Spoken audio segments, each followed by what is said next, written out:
Ladies and gentlemen, welcome to the weekly Steelchair home to hell. Your place and mine. I am hoping she might appear, she might not, but I'm hoping that the benevolent co host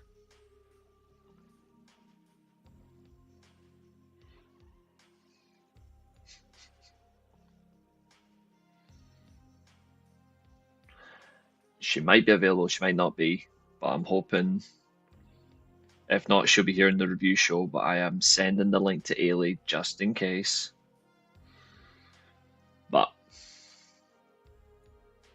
no, you get none of that, Catherine. That's not how it works. Don't start that shit.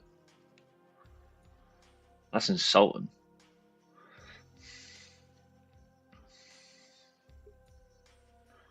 Let me just do this. Invite, copy,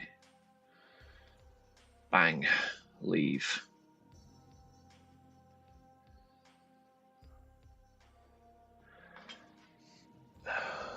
I know. We've both been caught up with stuff and both been busy. Like, you can tell. TNA was actually quite good last night. The main event was embarrassing, but apart from that, the show was good. Quite a lot of returns last night. It was a return heavy show, if I'm being honest. But it was a decent show.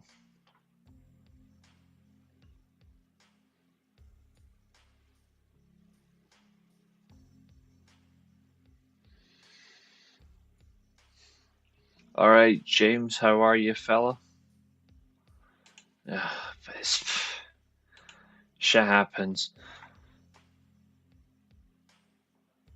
And also, anybody that proceeds to say, I'm not going to body shame someone, but then body shames that person, you deserve to burn in hell.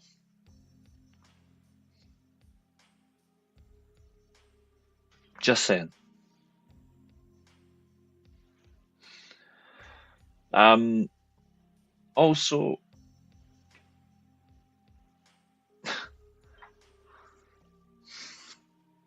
see if there's obviously we do see if there's any news.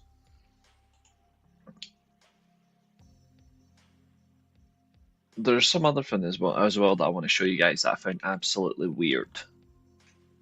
Like something that has happened, which I find really, really weird.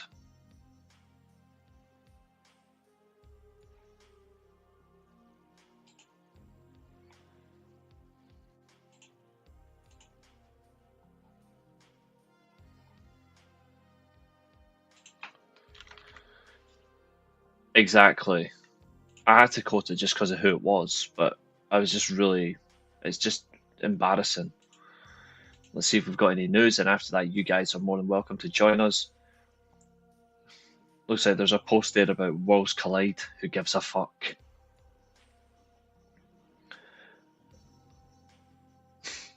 Okay, here's one. This is from Variety.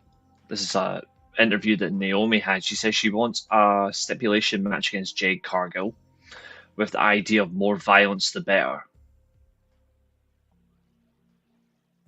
Just let that part sink in. Falls count anywhere, last woman standing. I'll take any of the above.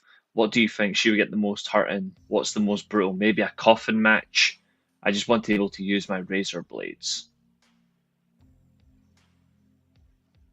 Weird. What's up, Fernando? How are you?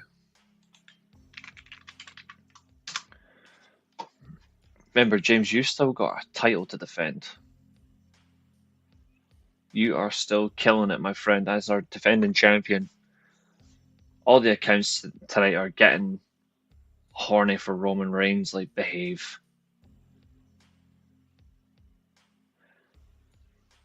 Here's one from TMZ. Let me get your opinion on this. Shane McMahon was asked about AEW. He had a meeting with AEW and wished them continued success. But it's not WWE, it's not the company that I helped build, but you never know what's going to happen in this business that you helped build. All right, mate.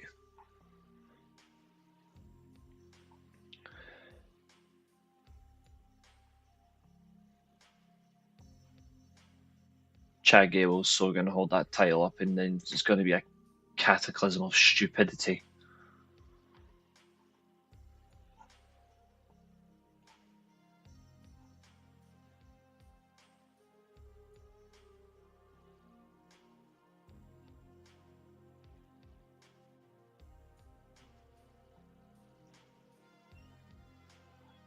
Anything else?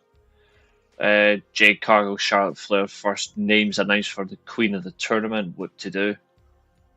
Speaking of that, the King of the Ring and Queen of the Ring tournament is in Saudi. I can already tell you one thing's for sure.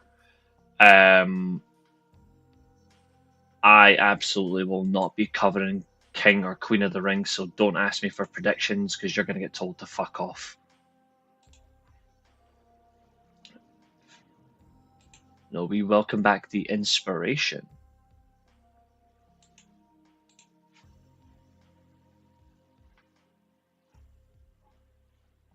We already spoke about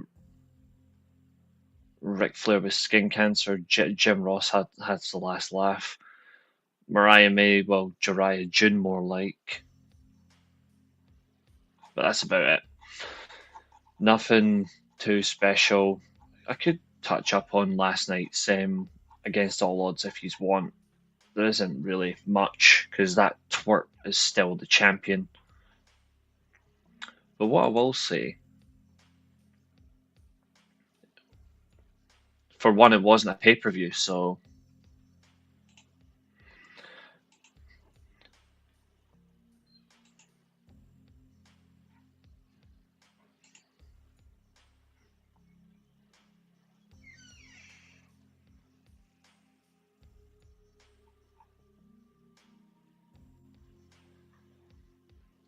what is it with Denise Salcedo and Sean Ross Sapp?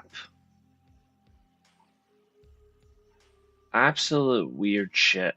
That tweet is weird. Not even kidding.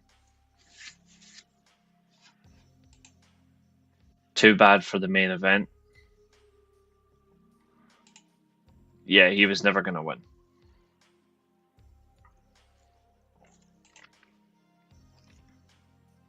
Mm-hmm.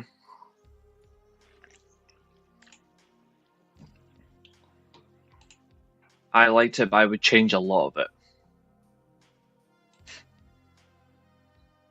So many ways. I don't pay attention. Although she's short as hell.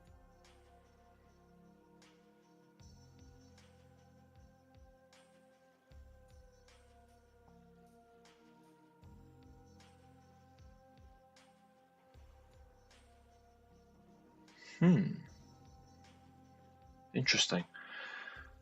Do you think I've had a lot of wrestlers engage with me in the last 24 hours?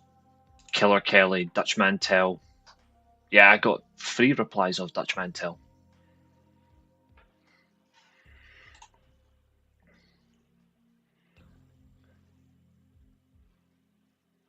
Okay, here's something interesting.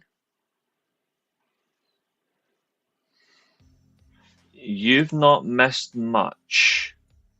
You've not realistically missed much. But I'm actually kind of glad that you're here. Because now I can get another woman's opinion. This is not a dig on Catherine. I'd like more than one. So this has come directly. This post is actually quite interesting. What's your take on this, folks? This is from Jakara Jackson.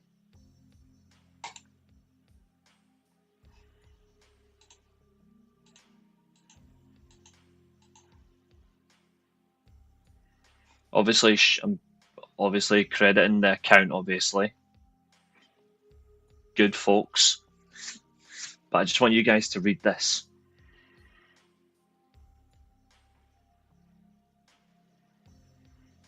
So she says she has to prove herself before she goes anywhere.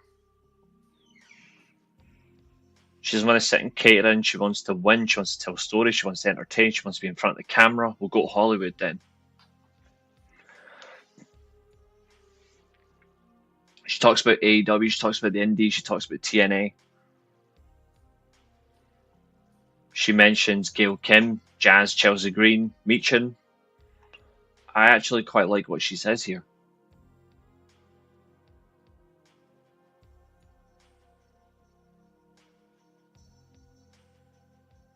This was at WrestleFest on a virtual sign-in. What do we think?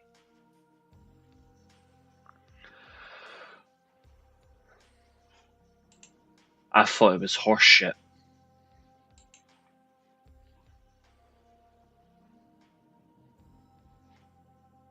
What do we think about what she says? What do we think?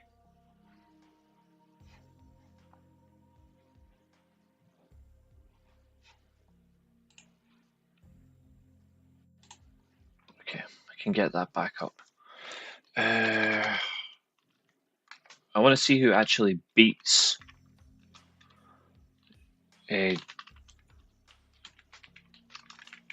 Actually, I want to see will anyone beat James in the predictions.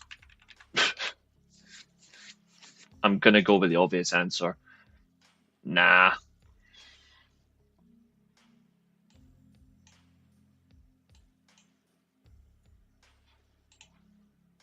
Mm-hmm. Yep. No fighting tonight in the chat as well, please. Yes, I appreciate the fact that she says she needs to put in the work. It's about time someone says that.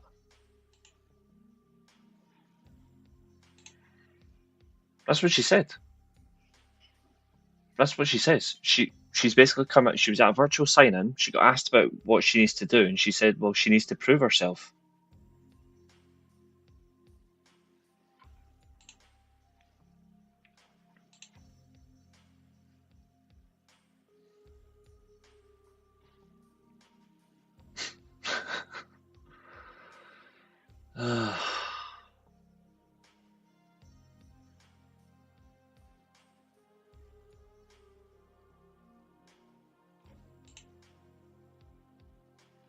So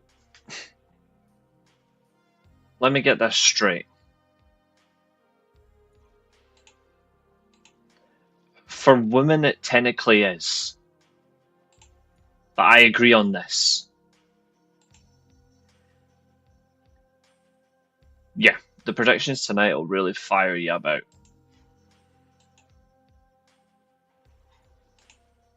I guarantee Rhea Ripley's not even going to come close to winning the Money in the Bank.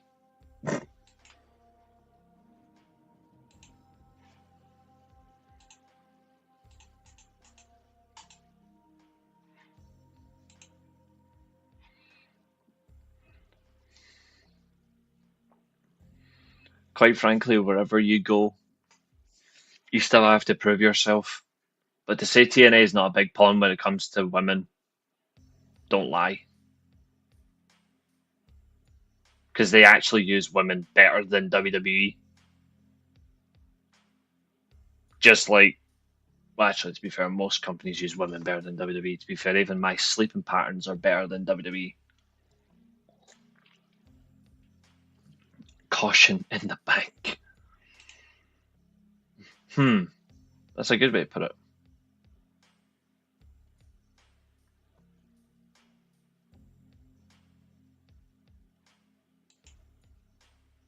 I'm just reading Muro's comments and I'm like,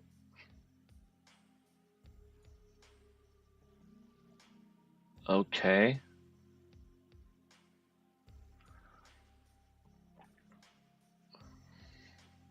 I mean, we haven't started talking about the matches yet, but you're already giving your predictions. Okay, I'll put them in. Sure.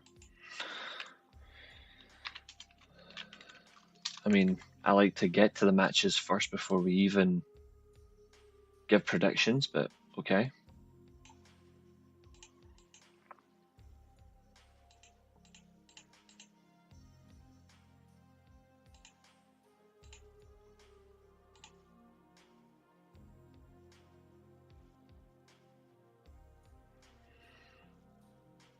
Yeah, they did not so bad actually. They weren't too bad.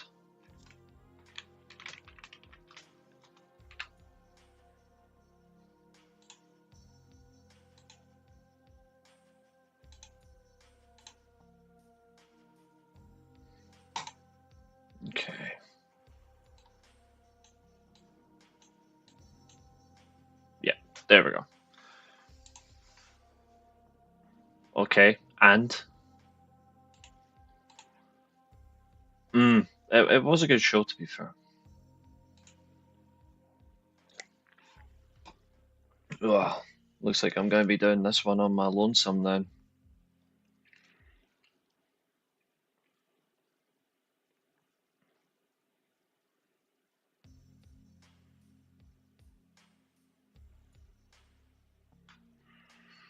Yeah, looks like I'm doing this on my Todd.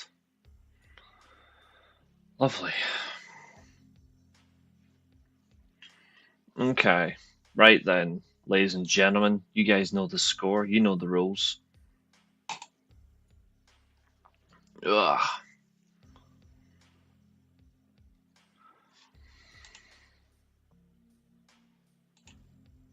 Yes.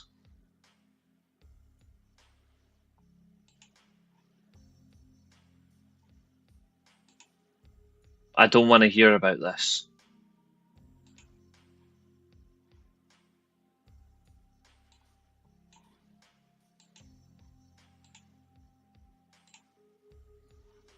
Respectfully, I do not want to hear about that.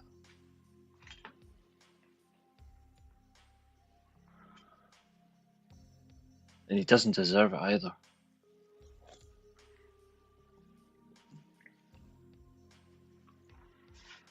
Okay, so obviously, James, you're still the current predictions champion. Through technicality, last month last event, you jammy bugger. For And I'm not kidding, by the way, this is a true fact. WWE considers this one of their big 5 events, and there's only 4 matches. What the fuck is that? What the fuck is that? One of your big 5, and it's 4 matches. Ridiculous. I think everybody's going to be fighting over predictions tonight. It's going to be interesting.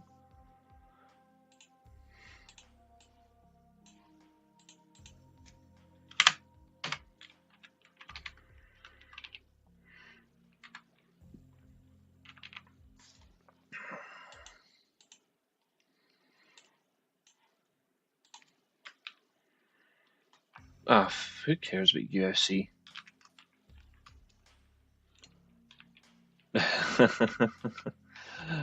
Yeah, James, that's completely understandable. Okay.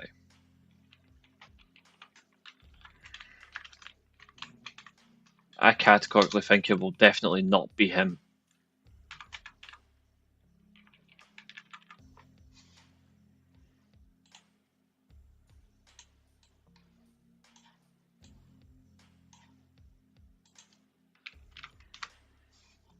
But I'm not giving my predictions just yet. Hello, Lark Bark, how are you?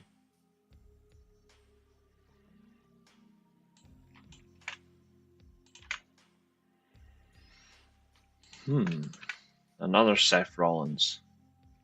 3 Seth Rollins, okay. Interesting.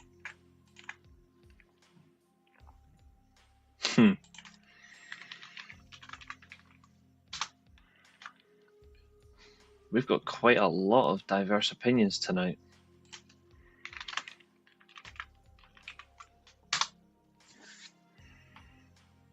Might throw a spanner at yous all. We'll see. Catherine, I know you don't like women, but who's your women's prediction?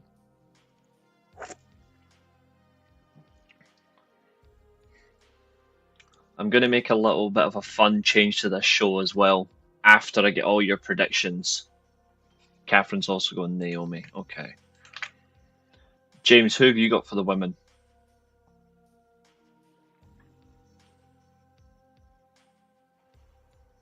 Chief Caterer will not win.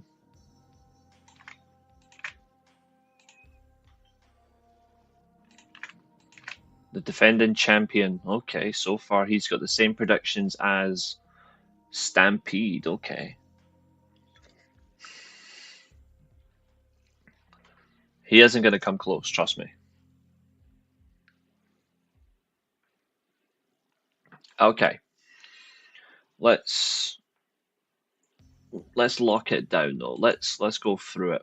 We've got 4 matches, and then we've got a watch along, and we have, if you guys like, your opinions as well. You can pop on for maybe 5 minutes each, give your opinions on the match, on a match if you want to talk about a match in general. And then also we do have a watch along, but it's going to be a Money in the Bank watch along. And I'm picking the match. So that's all I'm saying. How does that sound?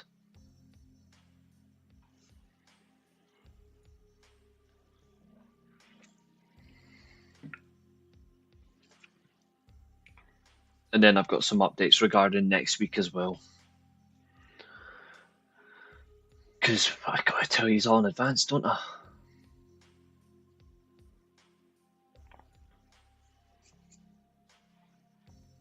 Perfect. Well, here's your update for next week.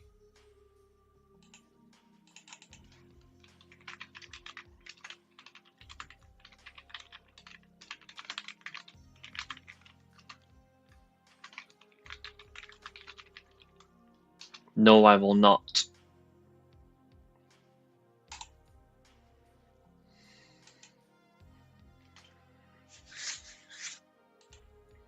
Not a chance.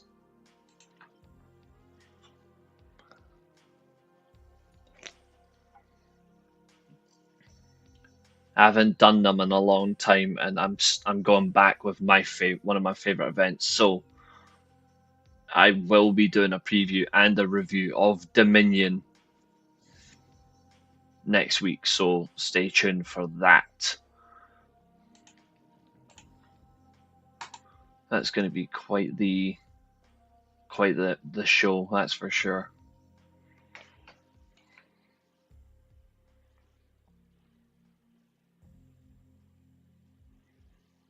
Okay.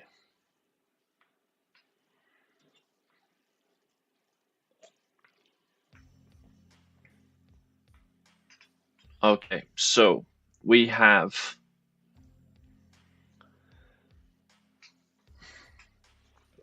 we'll come back to the Money in the Bank matches. We'll do them last. Yeah. The fact is, if it's going to be 4 matches, that means roughly it's going to be 2.5 hours. I mean, Lyra Valkyria and Becky Lynch are going to get half an hour. Unless they give all these entrances, fuck knows how long they give them. This is going to be what, 2.5, 3 hours? Give or take, but we'll see. Anyway, we are going to start with the Women's Intercontinental Tag Team title match first. Obviously, the tag team match will be the main event. So, what's up, Stussy? How are you? Do you want involved in the predictions list as well? Fernando's going for Lyra Valkyria. Okay, interesting. He's going for the boring talker. Interesting.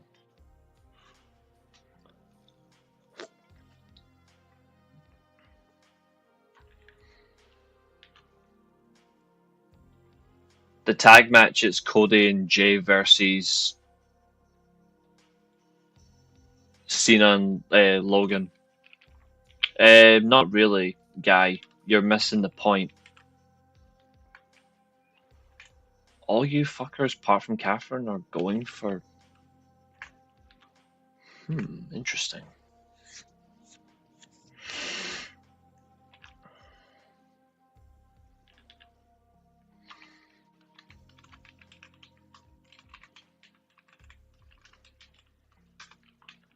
Honestly, I think Lyra Valkyria is actually more boring. Lyra Valkyria is actually more boring than Becky Lynch, and she is boring as fuck.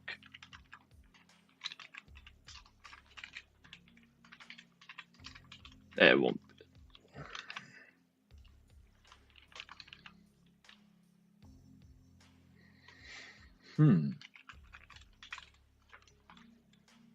fact, hold on.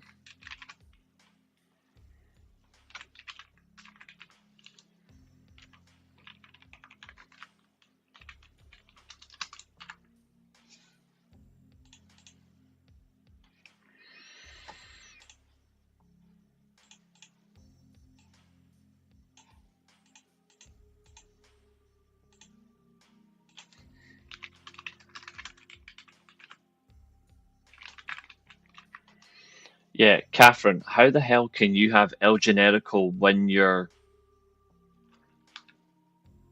he's not even in the match? I was gonna say, what are you playing at, woman? Give me a different prediction.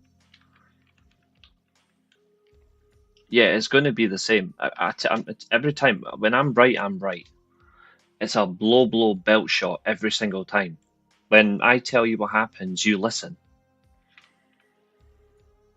Lyra's crap. People need to wake up on that one.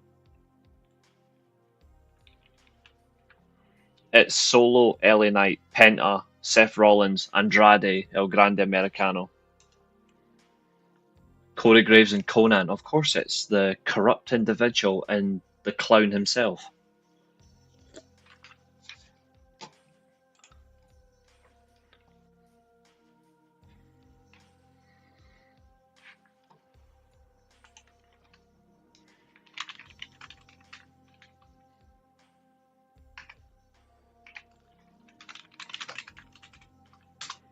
We've got a lot of interesting picks.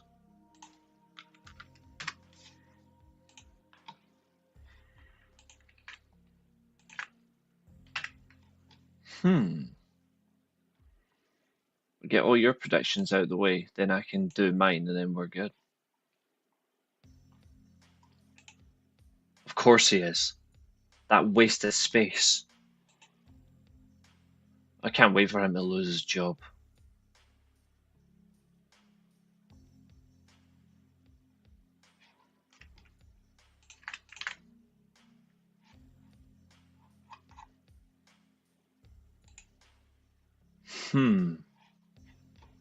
Interesting.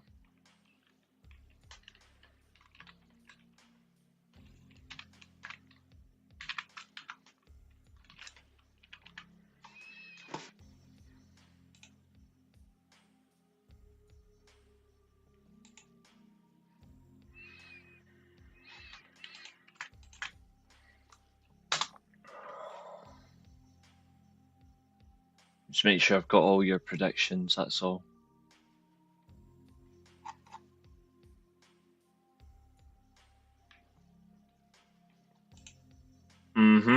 I agree.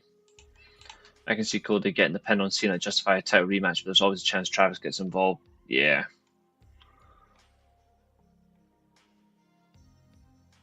So who have you got for this one then, Stussy?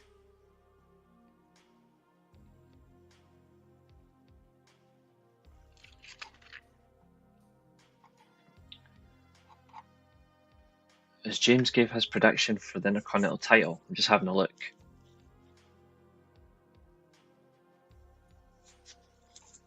Just having a look. Yeah, he's gave Becky Lynch.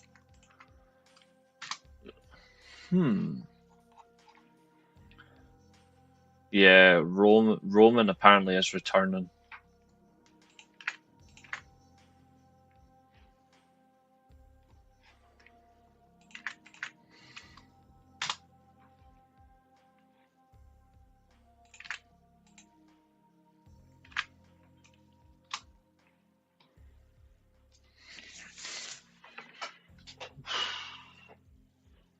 Interesting.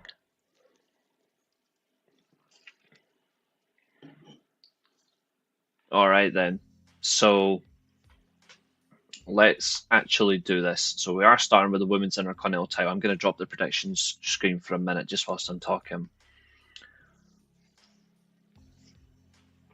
So there is a stipulation besides the title on the line. So if Lyra wins, then Becky Lynch can no longer challenge for the Intercontinental title whilst Lyra's the champion.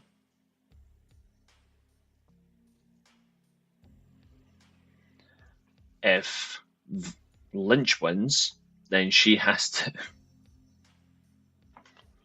Oh, for goodness sake.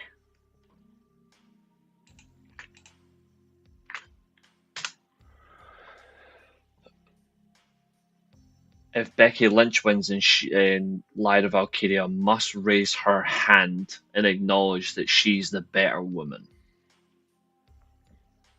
I can tell you for seconds I've been watching Raw, I've not been watching SmackDown. I can say this truthfully. Their segments have all been shit. Becky Lynch's promos are awful. Lyra Valkyria can't talk. They're not believable segments. I feel like I'm watching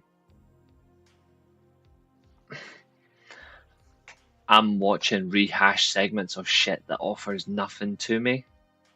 It doesn't make me interested. This match, you can skip it because it's not going to be worth a watch. It's not even being built well. Becky rambles and Lyra bores me to death. When I'm listening to the two of them talk, honestly, it's embarrassing. I just gave you the stipulation. Sigh.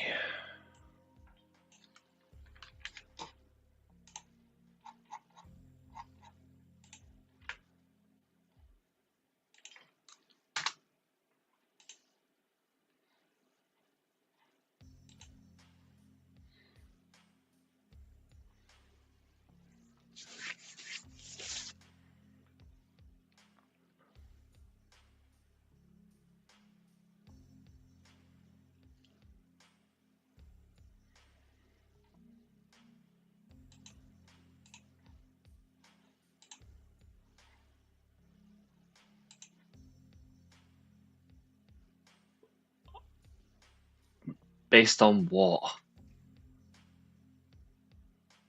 Every time she talks, I feel like I'm listening to just a female Cody Rhodes. What's authentic about her promos? I'm being serious. What is authentic? I just want to be a better person than you.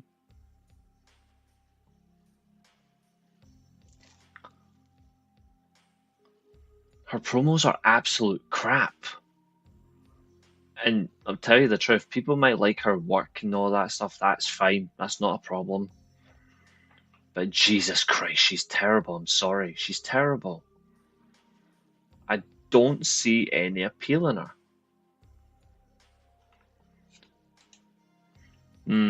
Helps when you're both Irish. They're both crap.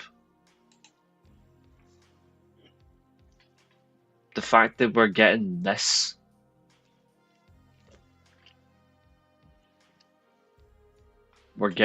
mediocre match. Billy, you are on time.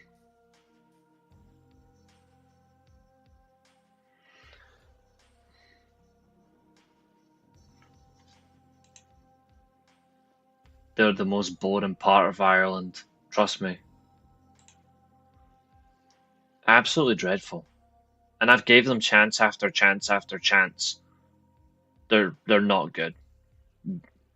Becky's literally relying on the past to keep her going. Whereas Lyra has no credibility.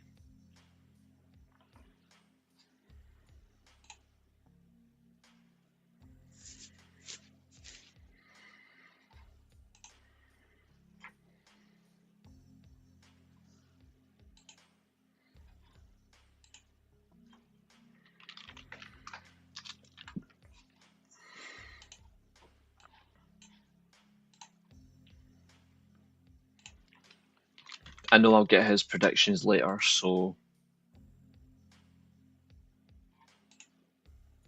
this is WWE. You really think they're going to add more matches? No.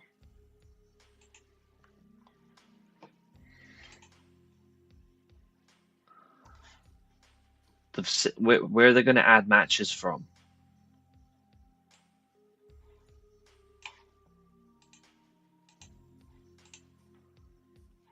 Billy, say to Abul that I want his predictions.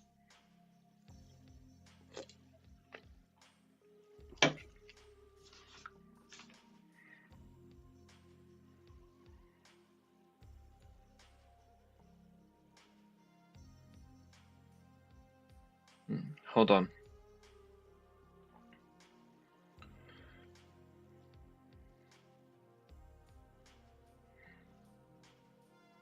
Okay. I was going to say, why on earth would they add matches? They've settled on 4.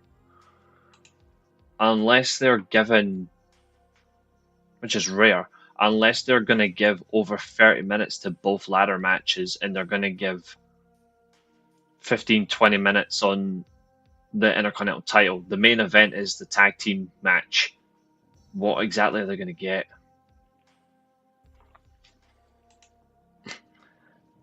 I would like 10 minutes in a steel cage with Triple H. Barbed wire around it. He ain't going anywhere.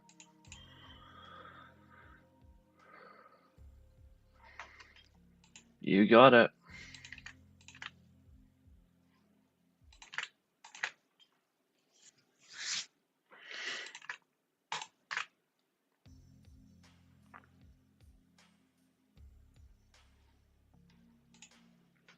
It's almost like 40 minutes is too long for you. I'm so glad I'm not watching that parody show.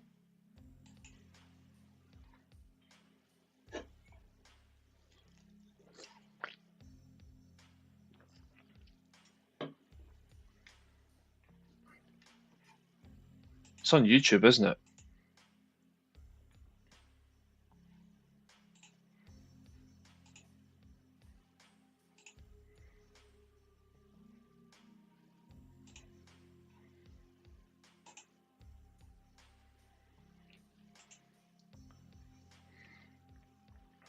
I thought so. It's on YouTube. We'll see. But yeah, so Women's Intercontinental title, if Lyra wins, then Becky can't challenge her for the title again while she's still champion, blah blah blah blah. And if Becky wins, then Lyra must hold up her hand and acknowledge that she's the better woman. Realistic standpoint, the match at Backlash was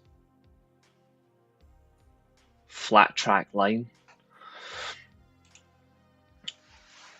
Is it anything remotely special? Not really. But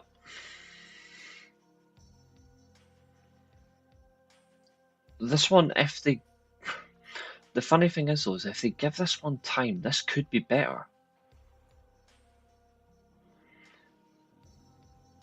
Yes, he's in the main event.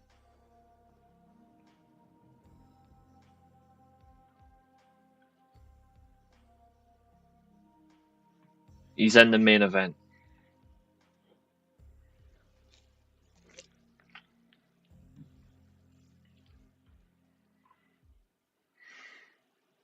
I mean, realistically, that is the best way to watch something.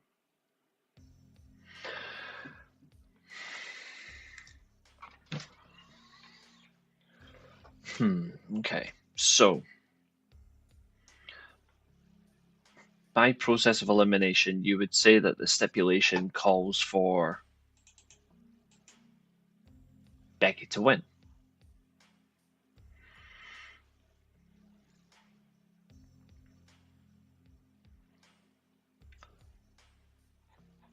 But does that equate to him winning, her winning though? No, because he's about to be out of a job.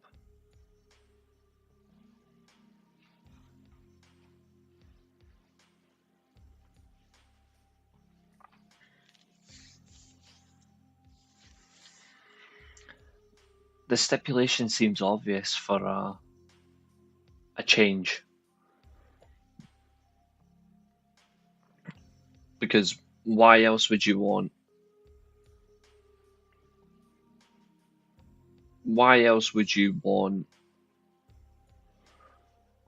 the stipulation specifically to acknowledge the other person as the better wrestler or the better woman, and the other one can't challenge again. It seems obvious.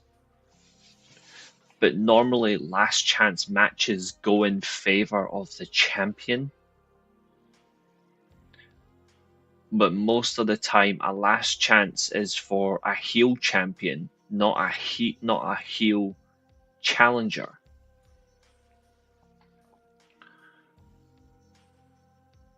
And with that,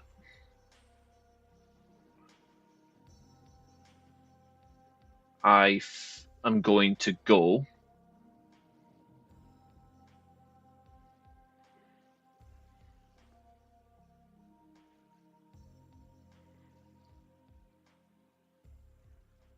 Billy, you get to change one match for the remainder of the show. Anybody that's locked in a prediction, until I've come to that match itself, you can change it. If I've not made until I put my prediction on the spreadsheet, you can change it. But you're only allowed to change one match.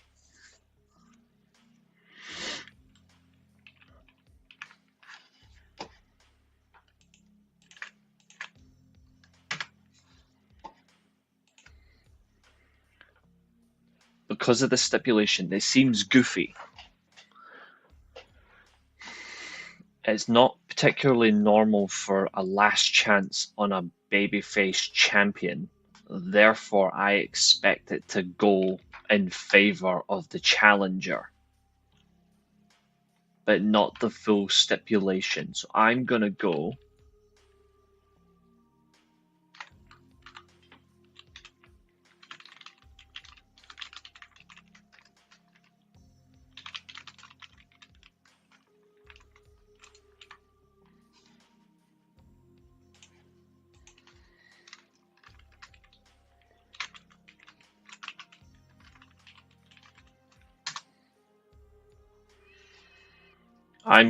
with Becky Hogan Lynch to win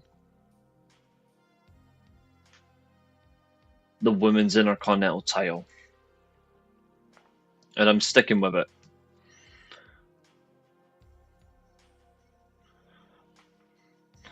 Fernando says, Billy, I agree. Roman is coming for Seth. Yeah. And I don't think you'll get anything remotely safe out of that one or exciting.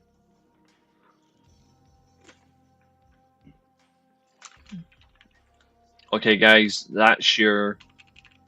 So officially, these are all, for the time being,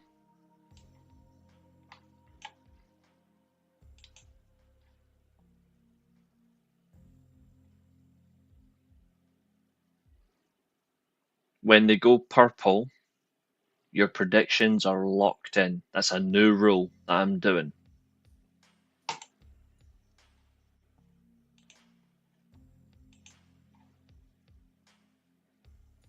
When it goes purple, your predictions are locked in. That's it.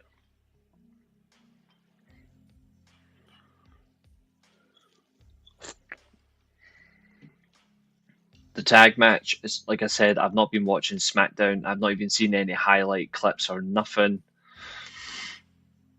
So, in estimation, I'm just going to go in with a straightforward guess. I have not been impressed with Cena's heel turn since the beginning. I've said it when it started. Cena's heel turn was going to flop. I'll take my you were right in footnotes. It was never going to work. Jey Uso, the Cokehead World Champion, adds no appeal to any match. I don't think there's any realistic way that they'll get this. I'm expecting maybe a little bit of interference, but I am expecting simply ref bump, ball shot, title belt, pinfall. But I'm expecting both balls, well, actually all four balls, to get punted It is an outright fail. Because it's done nothing. It's proved how fickle the fan base is. That's why it's a fail. So,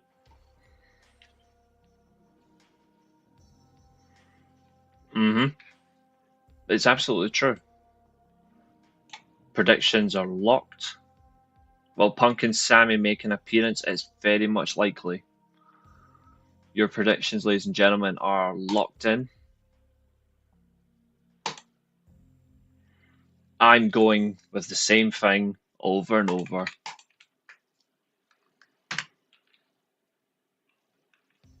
Now's your last chance. Oh, Mr. Iguana's quality. Have you never watched him before? I was going to say this is your first time seeing him. You've never watched him before. You're in for a treat. Mr. Iguana's got a very interesting appeal.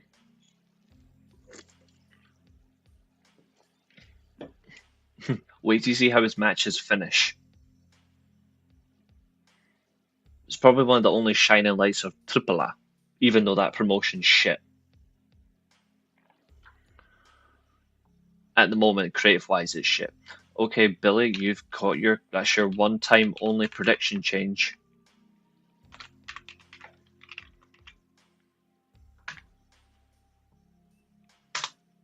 Ladies and gentlemen, before I start reviewing, does anybody want to make a prediction change on either of these two?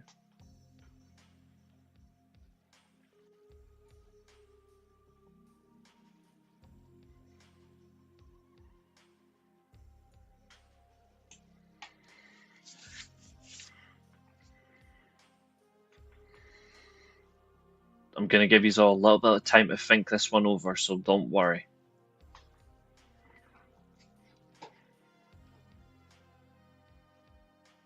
I'm going to give you all until 8:30 UK time, so you've got 3 minutes. If it gets to 8:30, if you don't want to change anything after 8:30, thumbs down. If you want to make a change, thumbs up, and then put the change. Okay, James, you are locked in, so I will lock you in now. Worlds Collide is on now, yes. James, I will lock you in. You're locked in. Daniel, if you want to join in the predictions, let me know.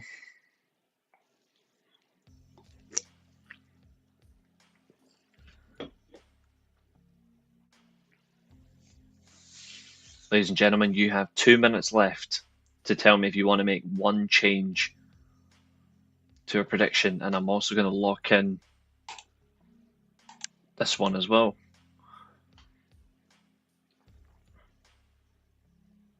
Stampede is locked in. Good man.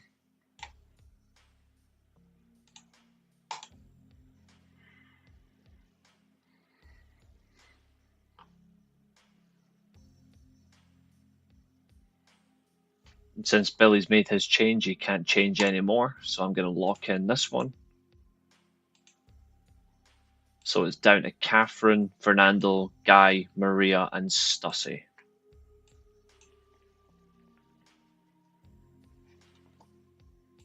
It's the Money in the Bank show predictions. I thought you watched WWE, Guy. You should know who's in the Money in the Bank matches. But hold on, I'll show you.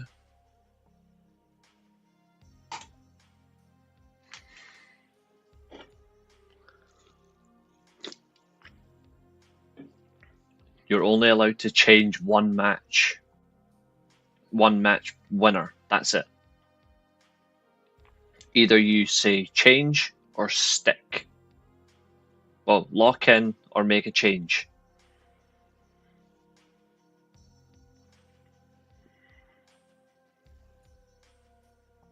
And it's 8:30 now, so guys, you need to give me you need to tell me now.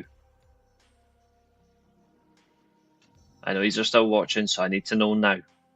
Are you locking in? Or do you want to make one change?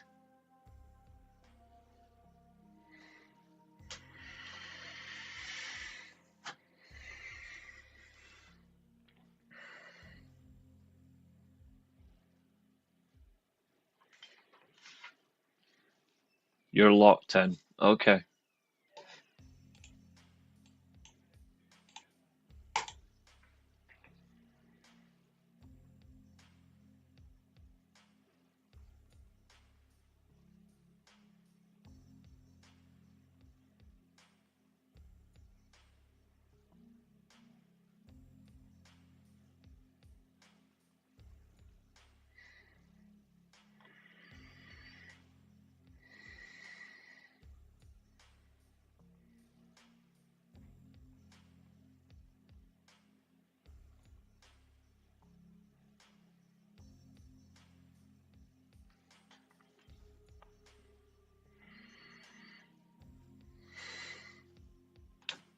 Okay.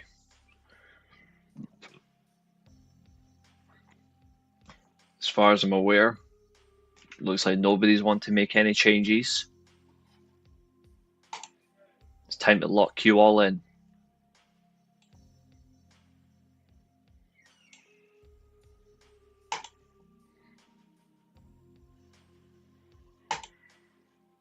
There we go. You guys are all locked in.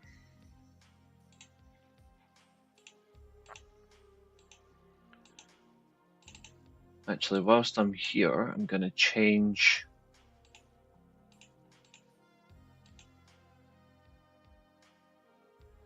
Because he's our defending champion,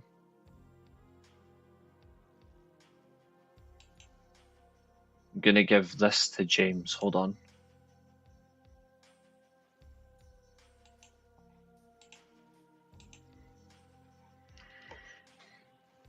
He gets the yellow banner, current champion.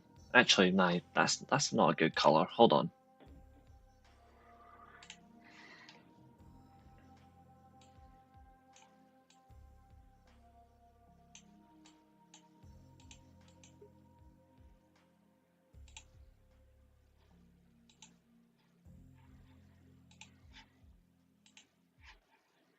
What was that? Oh, hold on. We have a surprise. Hello. A surprise? You asked me to be here. You know what I mean. Don't start your shite. Hello. You Long asked me, time no see. you're like Paul Heyman booking the surprises for ECW. We need a surprise every time. It's like, of course. Then it's, it's not No, a surprise if you're. No, Smooth. You're not too late to join at all. If you want to give your predictions, drop them in now. You are more than fine to drop your predictions. Do you give a rat's about this show tonight? I mean, there's 4 matches. Worlds Collide's on right now, and I literally said I don't give a flying fuck about it. Everyone's saying hello to you, by the way. Yeah, all right. Yeah, I can see the chat. It is good. It is good. It is good that Ailey's here, obviously. Ailey, I've made a new rule to the prediction stream. So basically, until I do a match, everyone gets their predictions in first, and then I let them have until I've covered the match. They get to make one change. But if I've already covered the match, they can't change it. So I've gave everybody a chance. Only one person's changed their predictions, and that was Billy. He changed from. So what you're saying is you're giving people the chance to change their predictions based off of what's said on the show if they change their mind. No, I'm giving them an opportunity before I even give my thoughts on the match, so they have a chance. Okay. So that's it. So everyone that's in purple is officially locked in. Okay. I watch good lucha. I watch good lucha, and that's not Triple A. So you've covered the non Money in the Bank matches so far. Correct. If you want to give your thoughts on them, you're more than welcome. Do you want to put your predictions on this shit show? Yeah, I'll join. I mean, it's just so uninspiring. I mean, you see the subtitle I've gone for there, Money in the Creatively Bankrupt. There's nothing on this card that's actually worth watching other than seeing if they might swerve us with the briefcase. What's your thoughts on this, just for absolute shits and giggles? What's your thoughts on this? Yeah, if Lynch loses, she can no longer challenge. Okay, so it's a step up on the title eliminator matches because at least this is a title match. But it's Correct. also no different to a title rematch. Like, when you lose your title rematch, you can no longer, unless there's like exceptional circumstances, you can no longer challenge for that belt anymore while that champion's got it. It was a stipulation that was run through Roman Reigns matches at least 15, possibly 20 times. It was This is done. the last chance. You'll never get the chance again as long as I'm champion. As Yep. for if Becky wins, Lyra's got to raise her hand and acknowledge she's a Lyra better woman. raises her hand and admits that she's better. I mean, she doesn't have to. It's not really a stipulation to tell me how the babyface should react if they lose. It's not like I quit or I'll shave your head or something like that. It's not a loser leaves town. It's not even Exactly. a match for it's not a match for the overall match purse. Like, it's not, we're going to put all the earnings for this match on the line and the winner gets them. Which, yeah, while I don't really care about the real money aspect of the wrestling business, does mean more than I'll raise your hand if you win. Like, I would expect the babyface to do that anyway, so it's not really much of a stipulation at all. As far as the actual match, I guess it'll be okay. They fumbled Becky's return like crazy. Why Agreed. did she come back at WrestleMania as a babyface to turn heel 24 hours later? They would have got a much bigger impact out of it had she turned heel. At Mania. And of course, they didn't want to turn her heel at Mania because they already had Cena booked. They had the Cena ending booked, and they thought, oh, that's going to be. And obviously, they'd done the Paul Heyman turn that everyone could see a fucking mile away. So they, I guess, didn't want to book another. But all they had to do at WrestleMania was have Becky Lynch come down. She was already wearing the all black, so it didn't look like she was going to be Lyra's mate anyway. She just had to come down and lay Lyra out, and then the champs could just retain. It Agreed. was weird to do what they did for a moment that meant nothing, and then 24 hours later to go back on that moment as well. It was a cheap way to give Lyra Valkyria a double championship status as well. Because if you're going to give her a double championship, why not just have her win the tag titles? Oh, I don't know, Bayley. Well, because Bayley needed to be pumped from the card so that it would be Becky. Oh, has it? If that's been added, then okay. You guys got a new prediction then. Octagon Junior is really good, by the way. If you've never seen him before, is there any point in predicting that? it is to be. We still have to They're add it not in. putting the IC title on Octagon Junior. Also, He's a really good young talent as well, but he won't win. I'm surprised that's actually been is he done. any relation to Pentagon? No, Shapes? no, he's got no relation to that at all. They're just shapes. Yeah, he is really good though. Yeah, exactly. It's just a shape. Really good wrestler though. Yeah, the guy's right. When you've got a 4-match card, it is likely they add a 5th one. I was just hoping it would be something with a bit of. It is. There's a difference between telling and then just being an ass about it. Like, plain and simple. Like, I was surprised that they added a match. Like, again, 4 matches on this is just bizarre. Yeah, well, I mean, if it's 5 now, it's still not. I mean, this feels like a house show, and the only reason it's not a house show is because Money in the Bank has actual, there's weight behind it. It has repercussions. Yeah. But if Money in the Bank briefcases weren't there, this is just a house show. Mm-hmm. Um, I agree. So I feel like the match will be fine. I don't think it's unprofessional. I just don't think anyone's gonna care.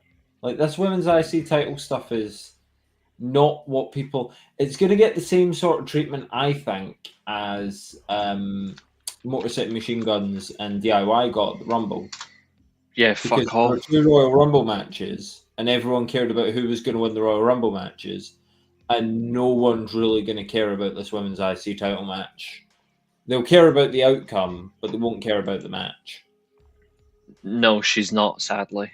Because she should have been, but she's not. Maybe Naomi gets taken out.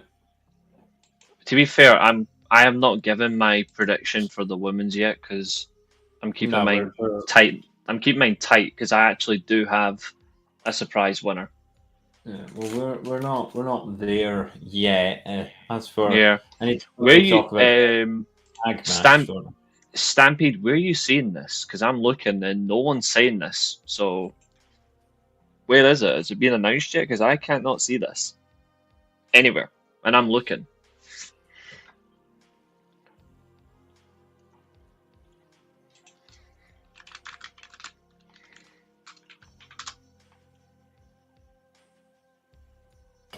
Oh wait, never mind. There we go.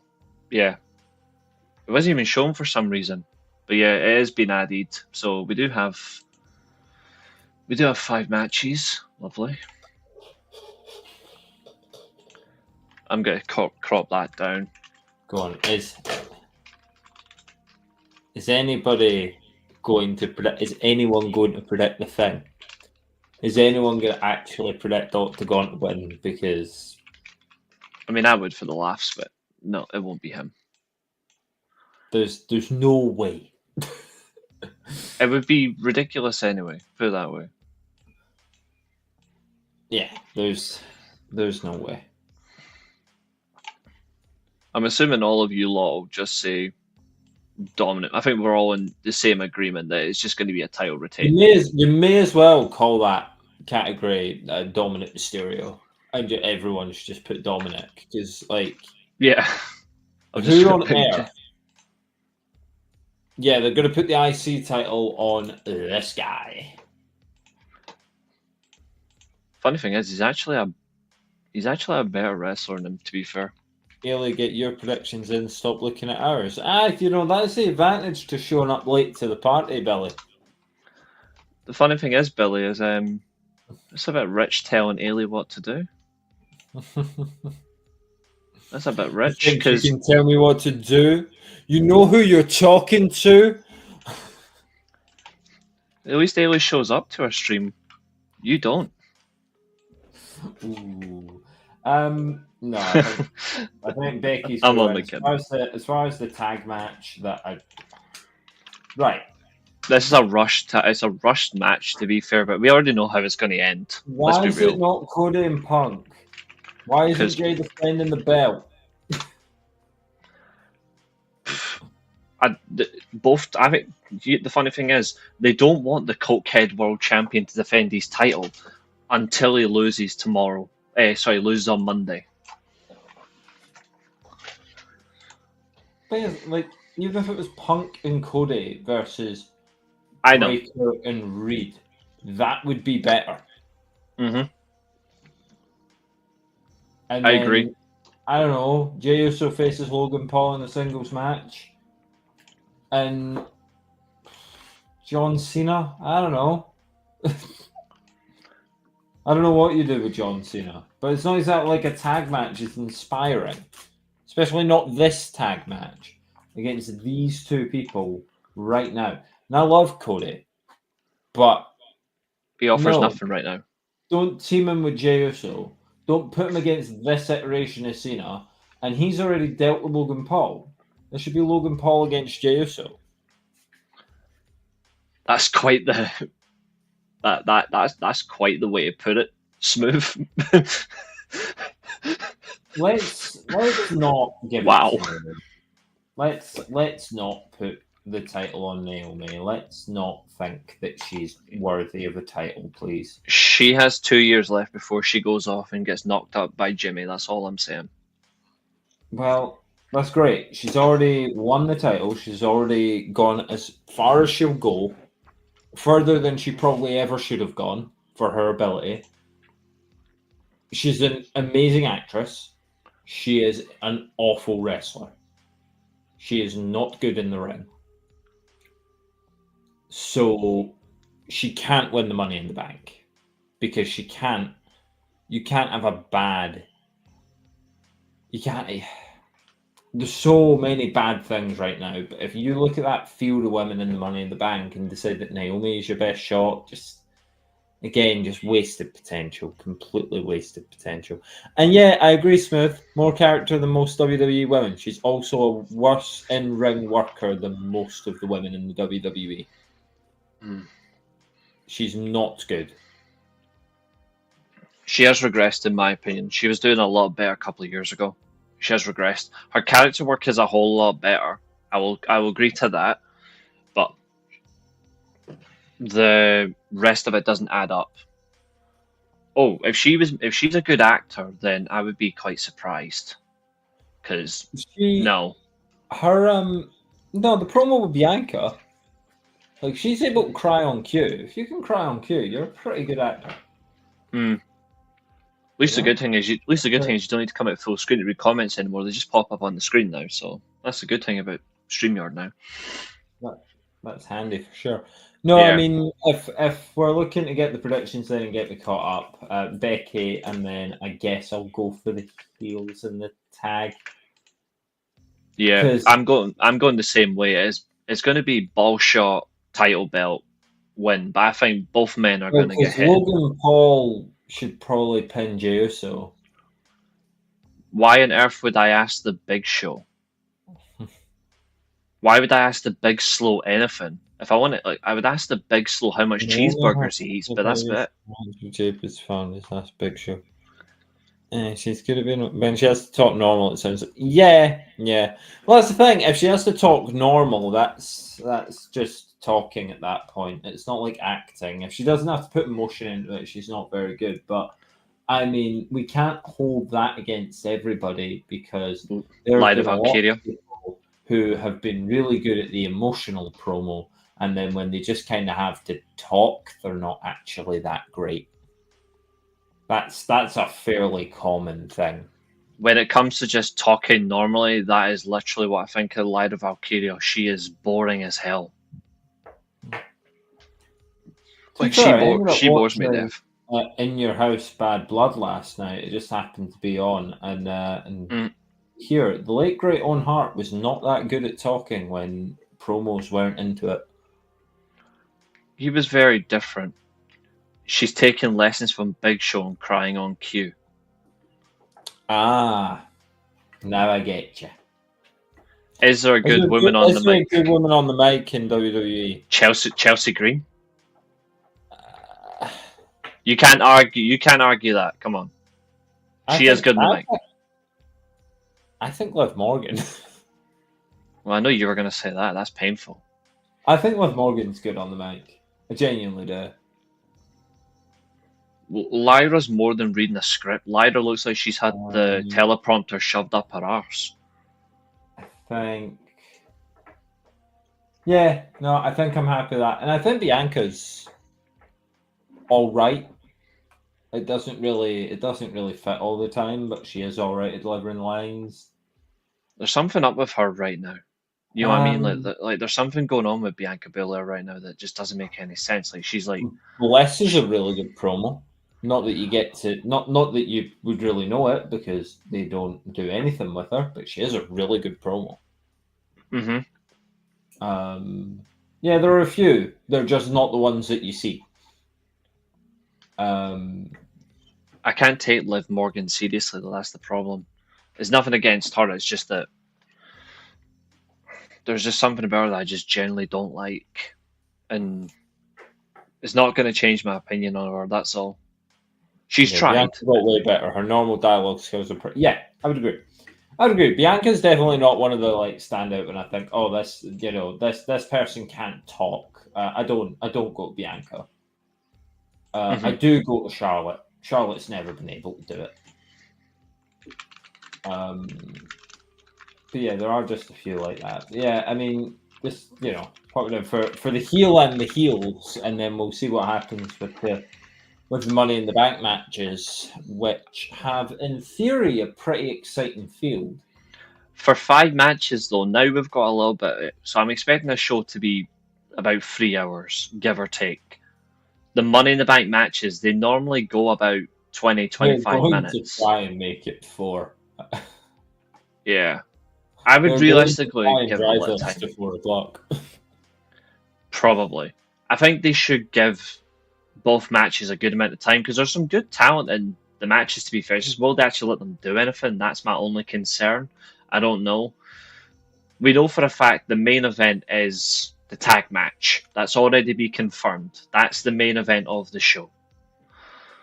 Again, I find that absolutely stupid. I would have one of the Money in the Bank's main event because it's a gimmick event.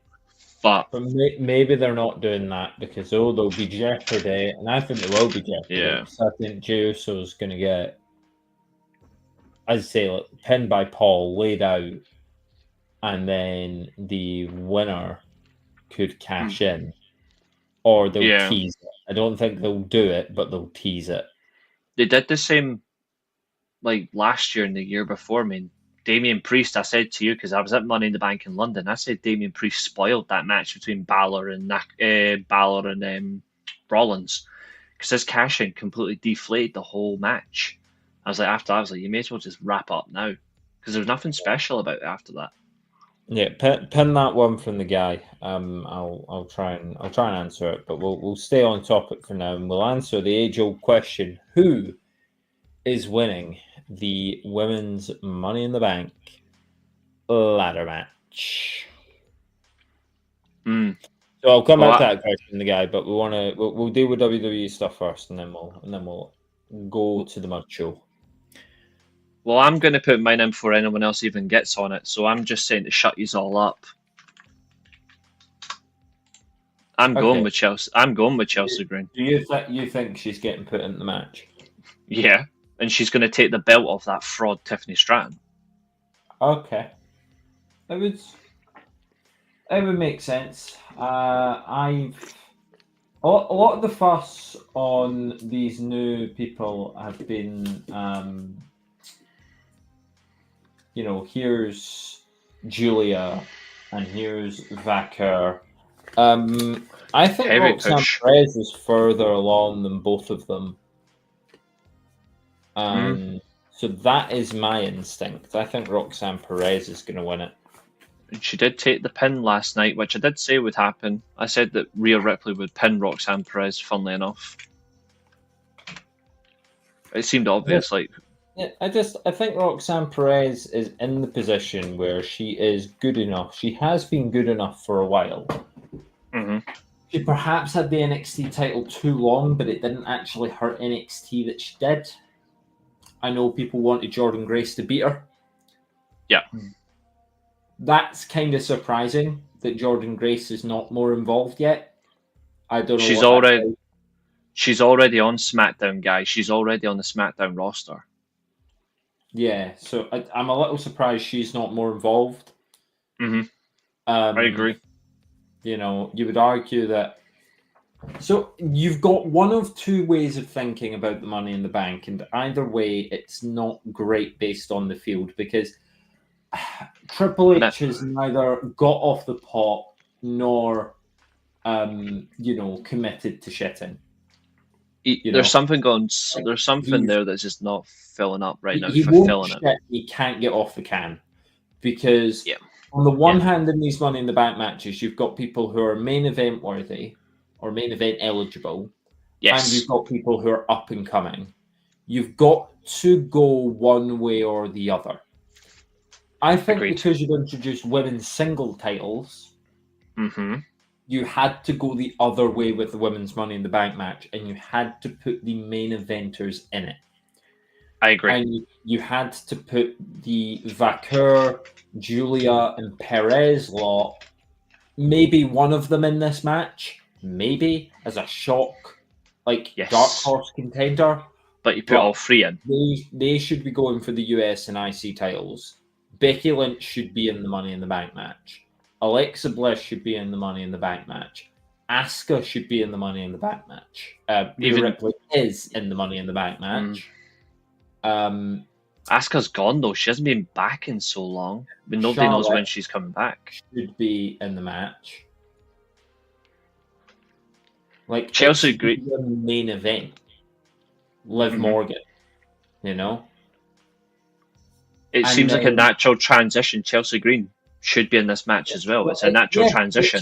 Chelsea Green's absolutely capable of it. I mean, you're also looking at if they still had her, you know. I suppose not Dakota Kai, because it would be the stature that they have on this roster.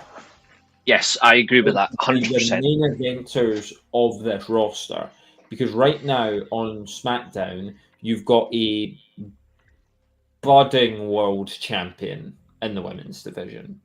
On Raw, you're sorted. You have a bona fide main eventer. Yeah. On SmackDown, you don't, and that's fine. And she doesn't need to lose it instantly. But the Money in the Bank should be held by a main eventer. It should be a Rhea or a Becky, and you could argue, well, they don't need it. They don't need it. No, they don't. But it's okay if they have it, because it's okay to have a main eventer. Money in the Bank has proven over the last 6, 7, 8 fucking years that it does nothing for the majority of people who win it. It's not it's why I stand by what I said to you. Was it last year I said it? I said it to you last year. They may as well just promote Braun Breaker, put the Money in the Bank on Braun, give the Money in the Bank to. I know you said Tiffany and I said Chelsea Green at the same time, and I stand by it because she's still for me the best option. Just give the Money in the Bank briefcase to Braun Breaker or Tiffany Stratton, give it to or Chelsea Green, give it to them, and then just retire the concept. I got a lot of shit for that in the comments on the stream last year for it, but I'm still standing by it. It means fuck all. They should retire the concept, but I think the Money in the Bank is fine being on a main eventer. Like, it used to mean something. Like the original Money in the Bank, it had a mixture of main eventers and talent who were just about to get into the main event scene, or they're bridging the main event scene, and they're a shock world champion. Only main eventers should win. Only main eventers should win 7 or 8 out of 10. Yes. And then you have a couple that you're like, didn't see that coming, you know? But you've had Otis win it. You've had Theory win it. Obviously, you did the stuff with Drew. Big E was at least a main eventer. Big E worked. People wanted to see Big E. Yeah, I agree with that as well, James. The matches at WrestleMania were more interesting. Not Corbin, not Theory. Not Damien Sandow, sorry. Not Sandow. Priest was a good surprise. But even look at the field Priest beat. It wasn't main eventers. It wasn't special. Look at the field. The field that Alberto won wasn't particularly great either. The field that Sheamus won wasn't great either when he won it. No, the early Money in the Bank matches had the proper fields where you're like, you could see most of these guys as world champion. That's why you threw a Kane in there. You know, that's why there was always a Kane. That's why Cena qualified for a few. That's why Punk was in them. That's why Edge was in. That's why Edge was in. That's why Edge was in. Chris Jericho, Benjamin. Orton's been in a couple in recent Booker T years. Booker T. As his stature grew, you know, Kevin Owens became a mainstay of the match. Sami Zayn became a mainstay of the match. The Hardys, The Miz. Yeah, like, it's all these people that you're used to seeing because you think, yeah, they could be world champion. And it's more of a problem with the men that we'll come on to. But basically, yes, the women's Money in the Bank match this year, Triple H, I nearly called him Tony there. Sorry, You're not that bad yet. You're not that bad yet. But Triple H needs to shit or get off the can, and he's done neither. He's not committed to this being a main eventers thing, and he's not committed to it being an up and coming thing. And it shouldn't be an up and coming thing. It should be a main eventers thing. And therefore, you think a main eventer's going to win, but I think Roxanne Perez is ready for the main event. Seth was last great Money in the Bank. Yeah, agreed. I think. Hang on. Priest was okay. He's talking about last great Money in the Banks, but yeah, Seth was 2015. Dean Ambrose was the following year. 2017. Is that Corbin? That was Corbin. That's Corbin because Mahal beats him. Yeah, because Cena obviously didn't appreciate it, and when you argue with a doctor, you're gonna fuck things up. Yeah. And Brock was 2019. Yeah, who's 2018? 2018. So Mania 34. Braun, Monster in the Bank. Yeah, that was so shit. Yeah, because he cashed it in ahead of time and didn't win. He cashed it inside a fucking Hell in a... Yeah, because he had a Hell in a Cell match as well, and it ended on a fucking no contest. That's when the Hell in a Cell gimmick died for me as well. Was that Braun cashing in on Roman and Brock came back? No, he cashed in initially, and the Shield got involved, and he's like, well, this doesn't count. So he got the match at Hell in a Cell, and then, yeah, Brock fucked him over, and then they went, well, this Hell in a Cell match ends in a no contest. Yeah. Oh, and you don't get your shot again, bro. Thank you. And then, obviously, Roman's leukemia appeared, and then they had the doucheball match at, in Saudi. I'm not covering the Saudi stuff, by the way, but they're doing the King and Queen of the Ring tournament in Saudi. Night of Champions. I'm not covering that horse shit. Hey, you've got to cover Saudi, otherwise you're gonna miss the next Rumble. I can gladly miss the next Rumble. But don't give a fuck. I'm standing by my word. I'm not doing Saudi shows anymore. Yes. Foley is the ref for which one? You saying Foley was the ref for Braun Roman in the cell? Was he? I can't remember because it was so horrible. 2018, yeah. Okay. Yeah. It was so shit though. Like, to be fair, it was never going to be a good match. No, never.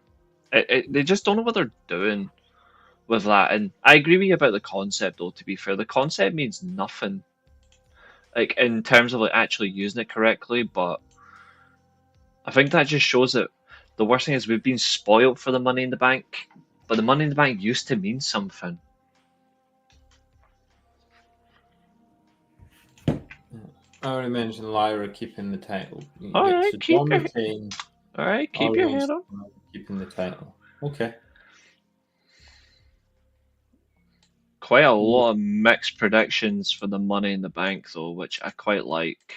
That's what you want for Money in the Bank, and well, then the men.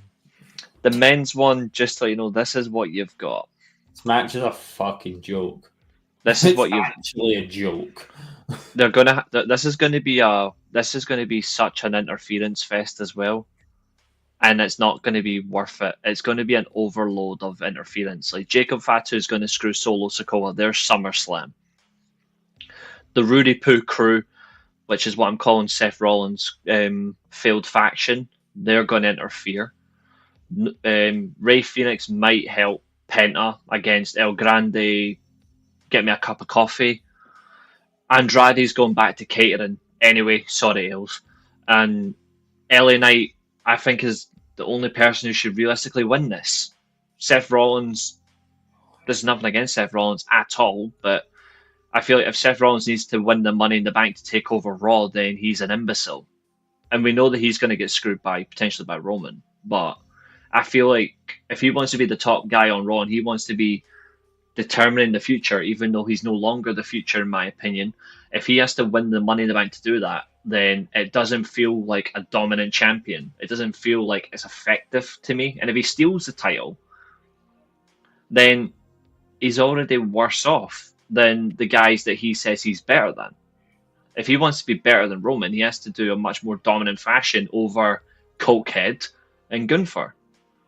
So if I was Seth Rollins, I would use every form of political power I have, interject myself into the match on Raw, make it a triple threat, stomp Jey Uso 100 million times, I don't care, until he sees sense and starts speaking English, and then there you go. And then Gunther can go and wrestle someone else. I don't care. But I think they're gonna fuck up the men's Money in the Bank. Prepare in advance, folks. But I don't think they're gonna fuck up. I think they've got exactly the plan in mind that they for the want. record, I don't think there's a big old swerve coming in at all. I think this is just Seth Rollins wins. it would be so. It would be.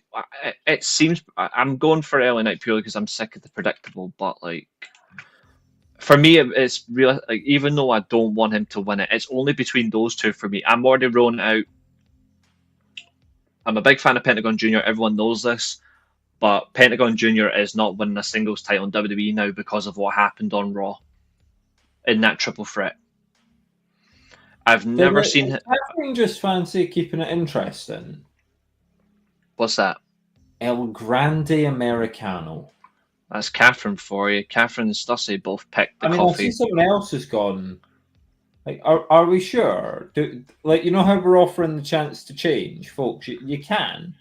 I gave them a lock-in. We're now at the prediction side of it. Okay, because El Grande Americano is a comedy character. Yes. This gimmick has a ceiling. But not as a world champion. If he does win the Money in the Bank, he will lose his cash-in because that's what they'll do to reveal that El Grande Americano's Chad Gable. But who will he lose it to? Could that be Seth Rollins? Because then I would actually be okay with that. No, I'm saying he'll just try and cash in and fuck it. Oh, right. So Jey Uso buries him then. Yeah, he'll cash in on Jey and Jey'll win. Okay, fair enough. And then you've wasted Money in the Bank again. Mm-hmm. And it's kind of entertaining. I'm not a fan of the gimmick. Not because people take it from the racial sense of it. It's just I don't particularly like it because Chad Gable was already interesting for me, and then they've put him in a mask, which kind of deflates his natural appeal. I think the joke was very funny. I just think it's gone on too long. It should have lasted a week or two, and that's it. It's gone on long enough. To not compare, as in to go, well, this company does this, that company does that, just to draw a comparison, I can give you a really good comparison. Same way about El Grande Americano as I do about Timeless Tony Storm. I can go one further than that. I'm sick of it. It's too silly. No, trust me, there is one that's worse. You know? There is one that's much worse, trust me. I'm about to show you because it happened last night and it's an absolute insult to life itself. Or Joe Hendry. Oh, don't worry. I'm gonna come to that fraud. Just Joe Hendry. I'm gonna come to that fraud again soon. Don't worry. People are going to be annoyed at that. Oh, he is a fucking fraud. But no, what I'm actually going to show you is really, really embarrassing. So last night, I know you don't watch anyway, so it's not going to make much of a difference. Last night, TNA's pay-per-view special Against All Odds was on, right? A couple of weeks ago, in a title versus career match, the absolute bum, Cody Deaner, lost to fucking Moose, right? He returned last night in a mask, a parody music theme on AJ Styles' original TNA theme song, Born and Raised, except this was Hometown Man. He returned in a fucking mask, and the melt looks like this. Mystery opponent. They fucking insulted the fans last night. I am not kidding. What? The one in the mask is somebody who got fired and came back just for this match under a mask. I'm not kidding. Absolute morons. Right. So there's a Chad Gable mugshot. But they used to do this back in the 80s in the territory days. You lose a loser leaves town match, you come back in a mask. But this is a fucking You're joke. not really leaving town then, are you? You're changing your gimmick up. Raw's so dry. Yeah, Oh, Raw Raw is. I'm surprised I'm still doing the fucking Raw reviews, put it that way. But I LA have to be Knight kind should to win one. because his gimmick fits Money in the Bank most and has the most charisma. That's correct. Let me ask you this: who does LA Knight cash in on successfully? For me, he cashes in during the. Oh, Ailey, your best pal's trending right now. What? I hate on Triple A because the booking's been shit under Conan. Why? But yeah, your Why? best pal is currently the top trend on Twitter. Brock Lesnar. Why? No idea, but he is the top trend. Have Folk you think seen the? is he back? No, but have you seen that he's now got a mullet? No. He has a. I'm not. I swear. I swear. Brock Lesnar has a mullet. Okay.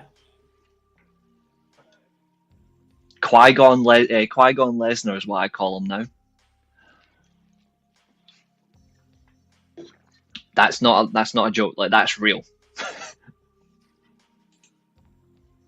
Brock Lesnar return. He was at an event with his wife, and that's what he looks like now. Right. What's he?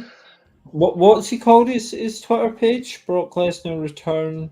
No, this is just a Brock Lesnar fan account who All right, posted they paid to be the pictures. verified. Yeah, Okay. but Right, they posted the pictures. Yeah, but I thought this is he called his account that. I was like, that's weird for Brock Lesnar. nah. Brock's account is just Brock Lesnar, all one Yeah, word. yeah, But yeah, that's that's what he looks like now. right. Is that? I mean, is that what he's trending about? The hair. No. Yeah, the reason he's trending is because people are putting up potentially like, is he potentially going to return at What would he do? Money in the Bank?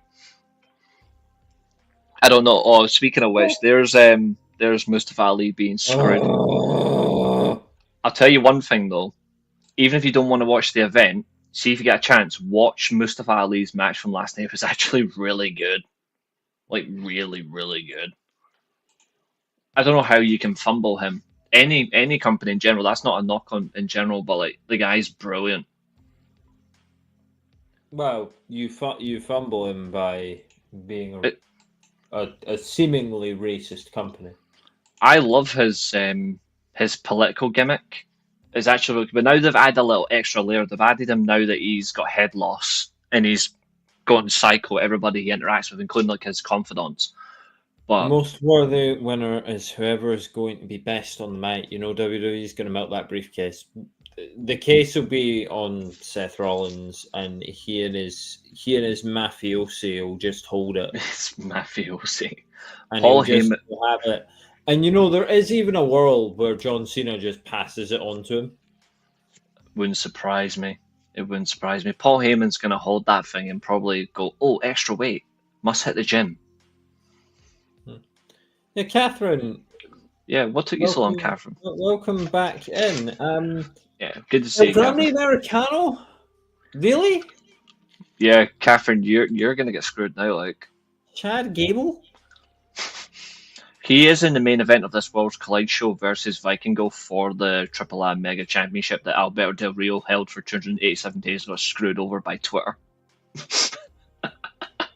You know what's even worse? I rewatched the match because I wanted to see how they were going to screw him over. Alberto El Patron's shoulders were up when Vikingo pinned him. Right. He got the screw job. They're going to be cutting promos all the time about them being the winner all year, and they're going to carry it like it's a lunchbox. Seth Rollins is going to get that case, and he might plaster over it. You might actually make the case do the sound.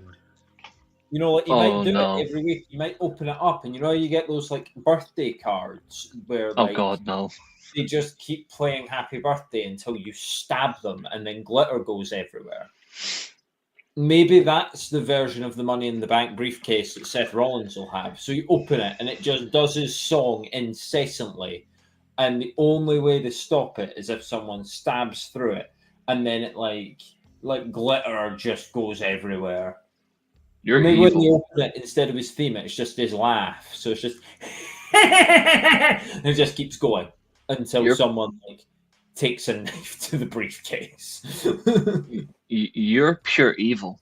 You're That's, pure evil. it's very possible. There's a reason for that. They were booing Vikingo. They weren't booing Vikingo. Sorry, They is were booing. Vikingo a different person? No, he's just spelt it wrong, but it happens. Sorry. No, genuinely, the guy wasn't getting on at you there. I know feck all about Triple A. It is Vikingo, not Vilkingo, but he spelled it incorrectly. But No, that I does thought they were happen. two different people. That's why No. I asked. Because I But was no, like, it's possible.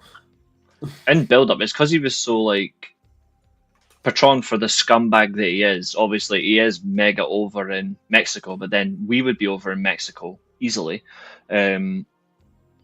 But yeah, they like the Mexican fans obviously found out that Patron was going to lose the title because WWE spoiled it on their Twitter post. And when it got to the main event, when the entrances were coming out, they were booing Vikingo, who was a babyface, and Patron is the heel. They were fucking booing the shit out of the challenger. Which again is because WWE put on their Twitter post, Chad Gable versus Vikingo at Worlds Collide in a cross promotion match, and they put underneath the two names Triple A Mega Championship match. This was a week before Worlds Collide was, so this was last Saturday.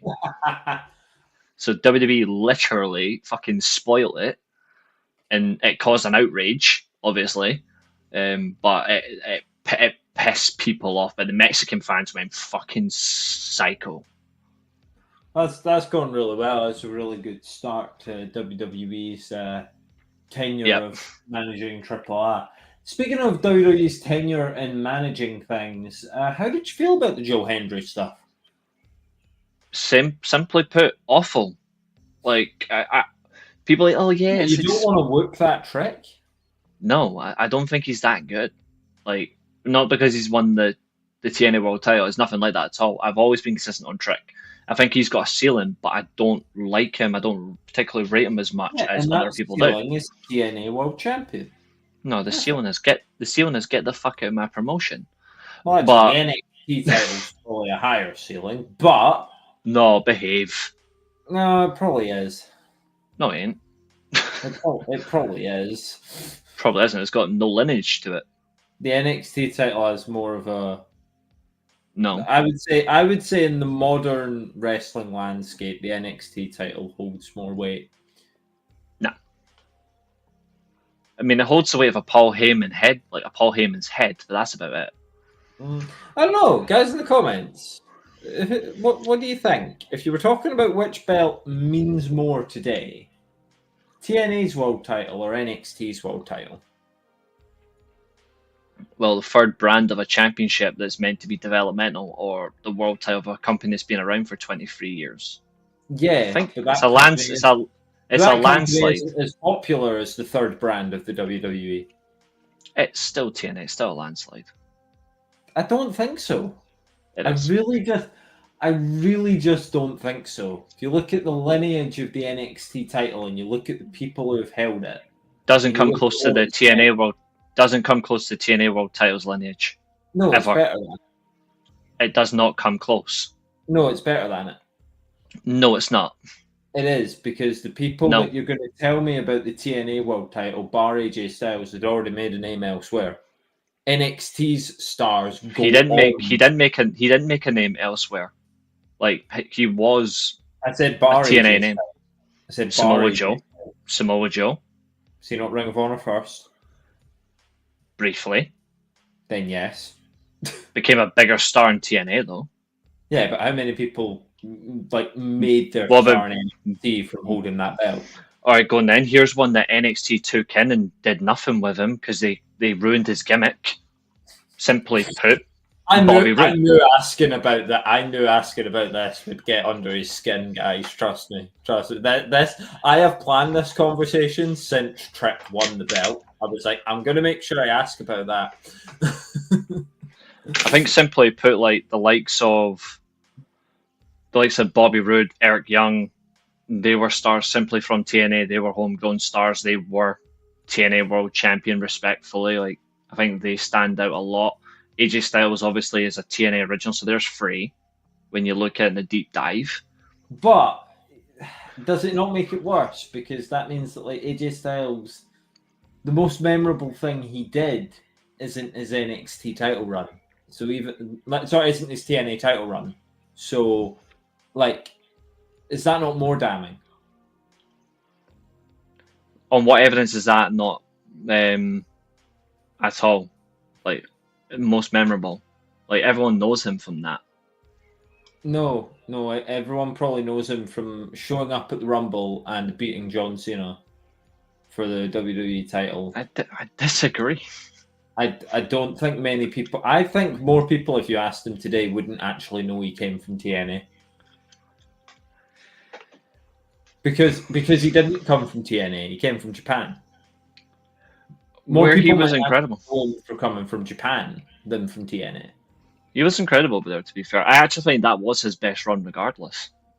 Yeah. So what I'm saying is the TNA.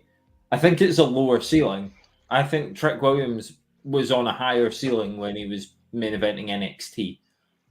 Than even though no one took his main event run seriously at all. I think a lot of people were into it. What? Because they're chanting "whoop that Trick" whilst Booker T's getting a stiff on. But, like, listen to the whole like. It's not just that they chanted "whoop that Trick," but it's that they were behind him before and after he won the belt for a while. They were behind him after winning the belt. He was NXT's top guy.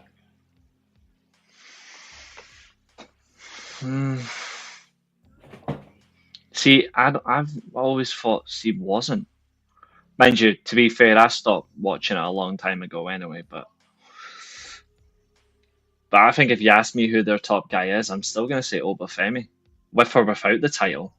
I know he's still the champion at the moment, but I'm saying with or without the title, I think Obafemi's the main guy on NXT.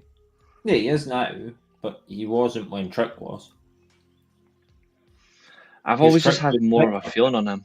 Sorry, I've always had. Obafemi. No, I get where you come from. I get where you come from. I just think I've always just had more of a.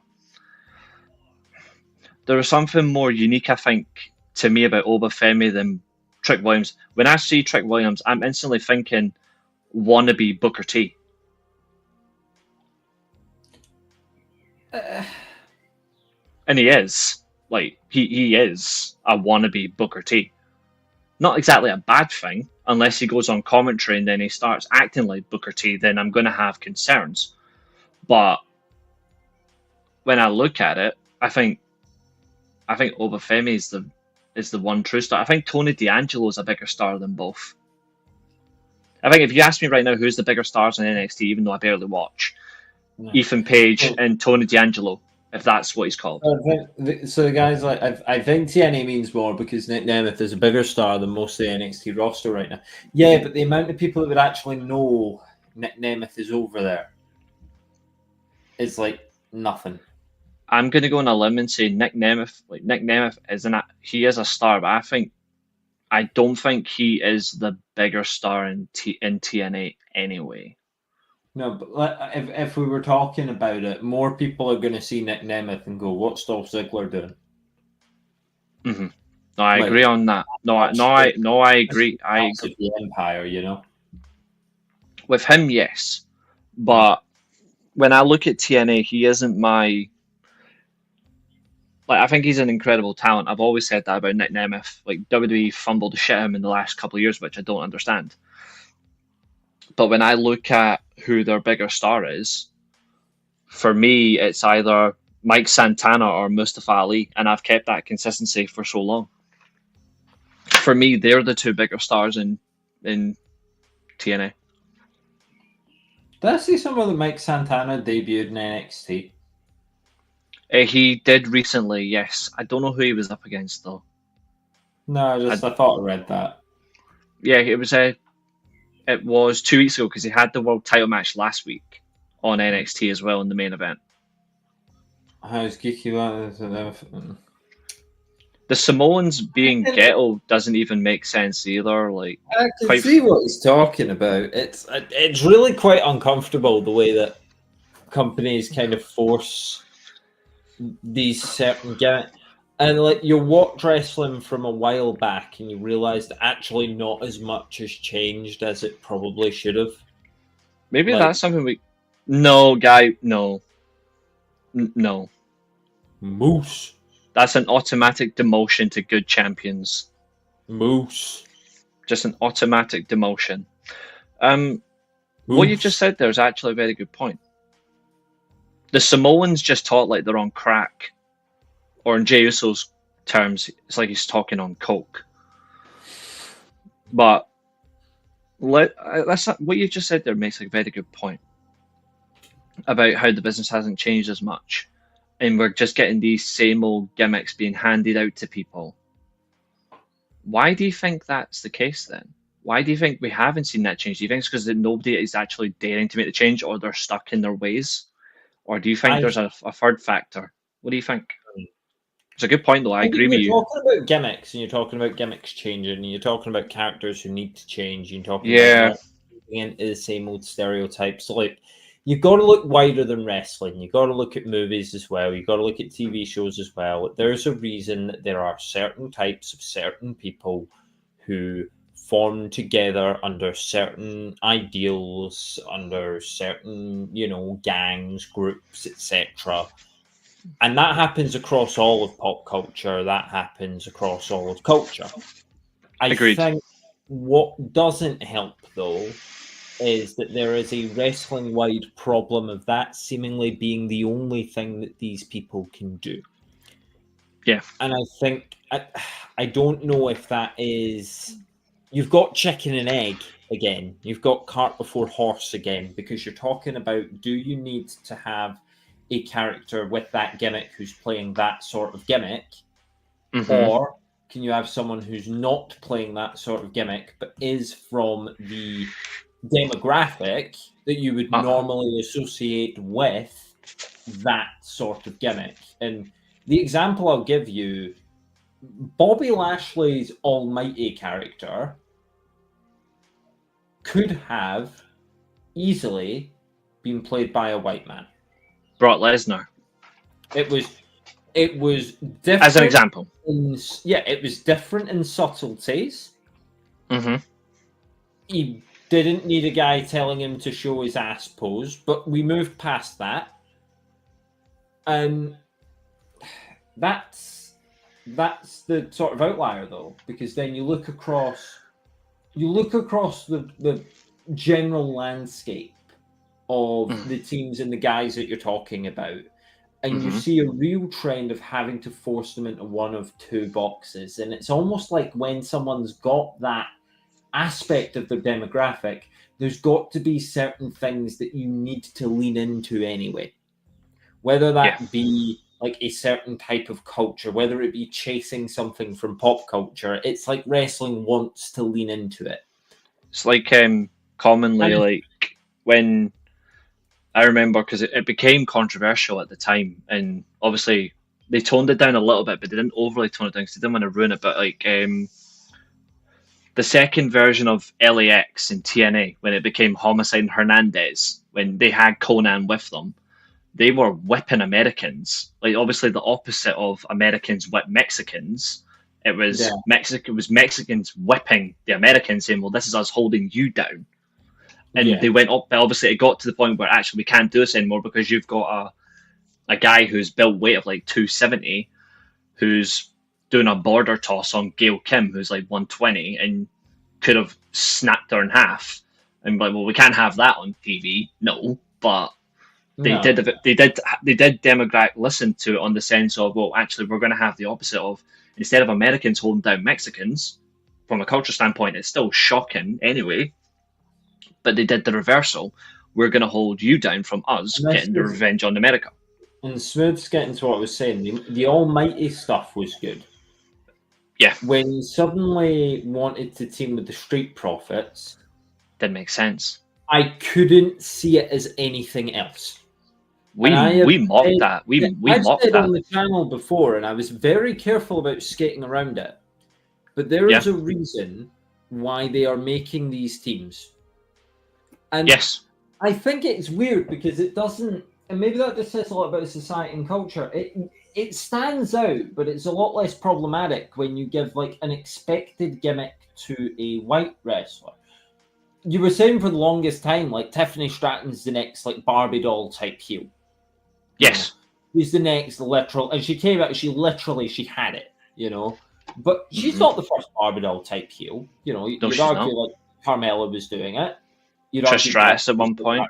Trish Stratus way back, yeah. Mm-hmm. Like it's an archetype for a character in wrestling. Yeah. But we don't necessarily see it as problematic because there's more flair and flavor and individuality to it, the way that it can be done. Agreed. When you take a wrestler from a certain demographic and go, you're now in a group and your group raps, or you're now in a group and your group does gang culture, that feels a bit worse because it feels a bit more. That's why the New Day were a breath of fresh air. Because rather than being a group that they put together as like a gang, it was the opposite. It was very bright and it was very sort of standout. It hadn't been seen before. That's what made the New Day stand out, because now you end up with, and I love how we got here from Trick Williams, but you end up with, you're talking about Trick Williams wants to be Booker T. I don't think he does. I think there's I'm saying he gives me that vibe of Booker T. I think there's just a narrow. The goal of WWE is very narrow, and the goal of the wrestling companies is very narrow. To the point that they're not thinking, what can this wrestler be? They're maybe thinking, what can this insert demographic trait wrestler be? Look at them. Demographic. How do we leverage it? Same with it's pretty much the same with every Asian wrestler as well. Next one I was going to point out was LWO.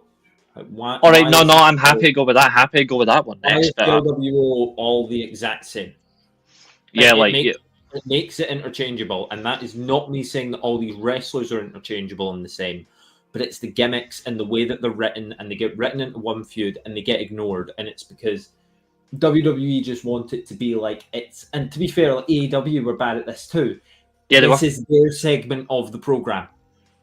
Yeah, and this is when they will fight. And they will have their issue, and that's probably why it doesn't track well.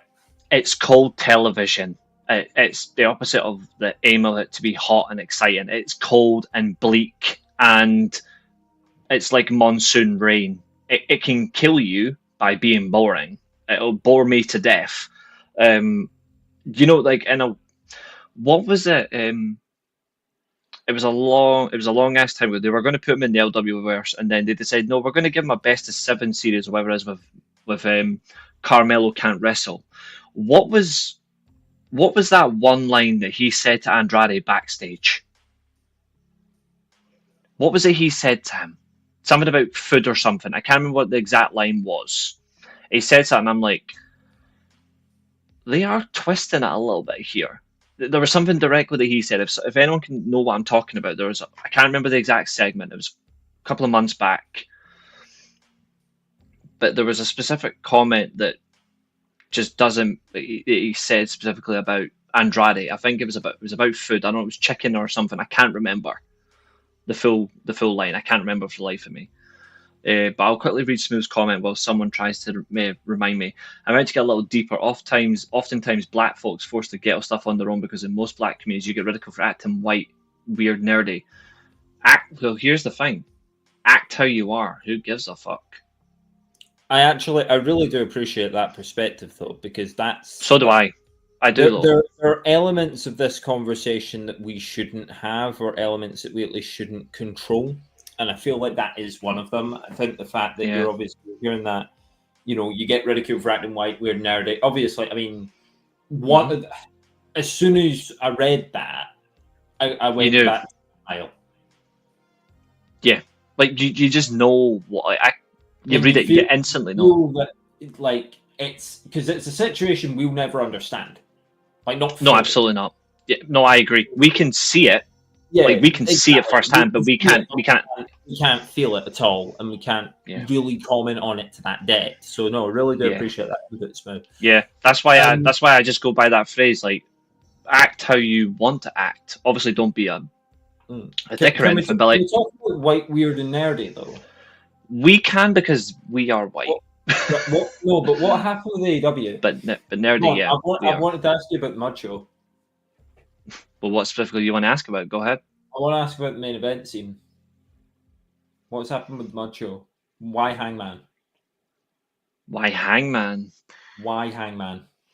They build him constantly as the main character. That's what he goes by. He's the main character. Like, I don't know what their end goal is. I don't think he's going to win regardless. Like, plain and simple, I don't think he's going to win. But they state him as the main character of the whole thing. So it seems like it was the quick option. It is a redemption story, yeah. But is it the right thing? I don't know. And I'll be honest with you. I feel like everyone's got a fucking redemption story now. Oh, I've lost a match. I'm gonna go on a redemption story. There's no redemption, no Christmas, no Tooth Fairy. It's gone. I'm not having redemption anymore. No, I get you. I do get you. It is becoming a big problem for me in wrestling. It's becoming a big story and a big problem in storytelling generally, that we don't have anything else to tell a story about other than vengeance. Because everyone's doing it. Everyone's doing a redemption story. It's all to do with that. And funnily enough, it's all about retribution and redemption, but retribution didn't get over. Funnily enough.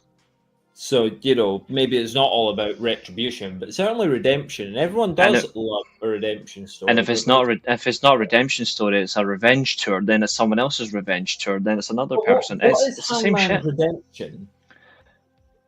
His redemption's based on, like... So he's talking about the last 2 years where everything that he's claimed he's accomplished, well, he says that everything that he's won the last 2 years has led to nothing. He hasn't.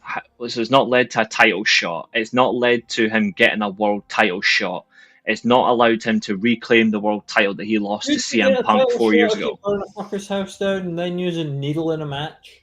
Even before that, he wasn't getting a title shot. Like, even before that entire feud, he was not getting a title shot. He hasn't long been champion, and he cost Tony. Well, he played a big hand in costing Tony the $1 bill Phil. So many things they've lost out on.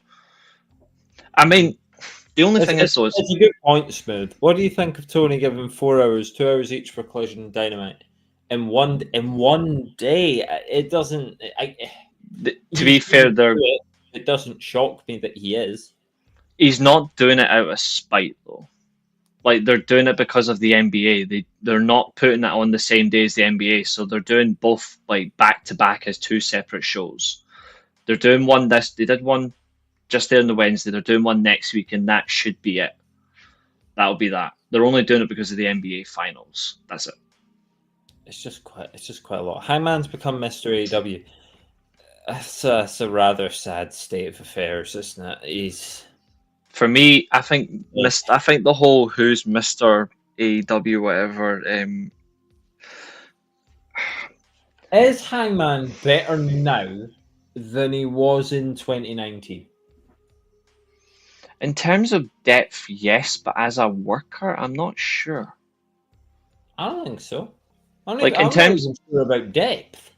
I think in terms of depth to what he portrays himself, I think he is a little bit because he comes across now more often. He's not, but he still goes by obviously the cowboy hangman Adam Page. Like, he's still that cowboy, but he comes across more week to week as a conflicted individual.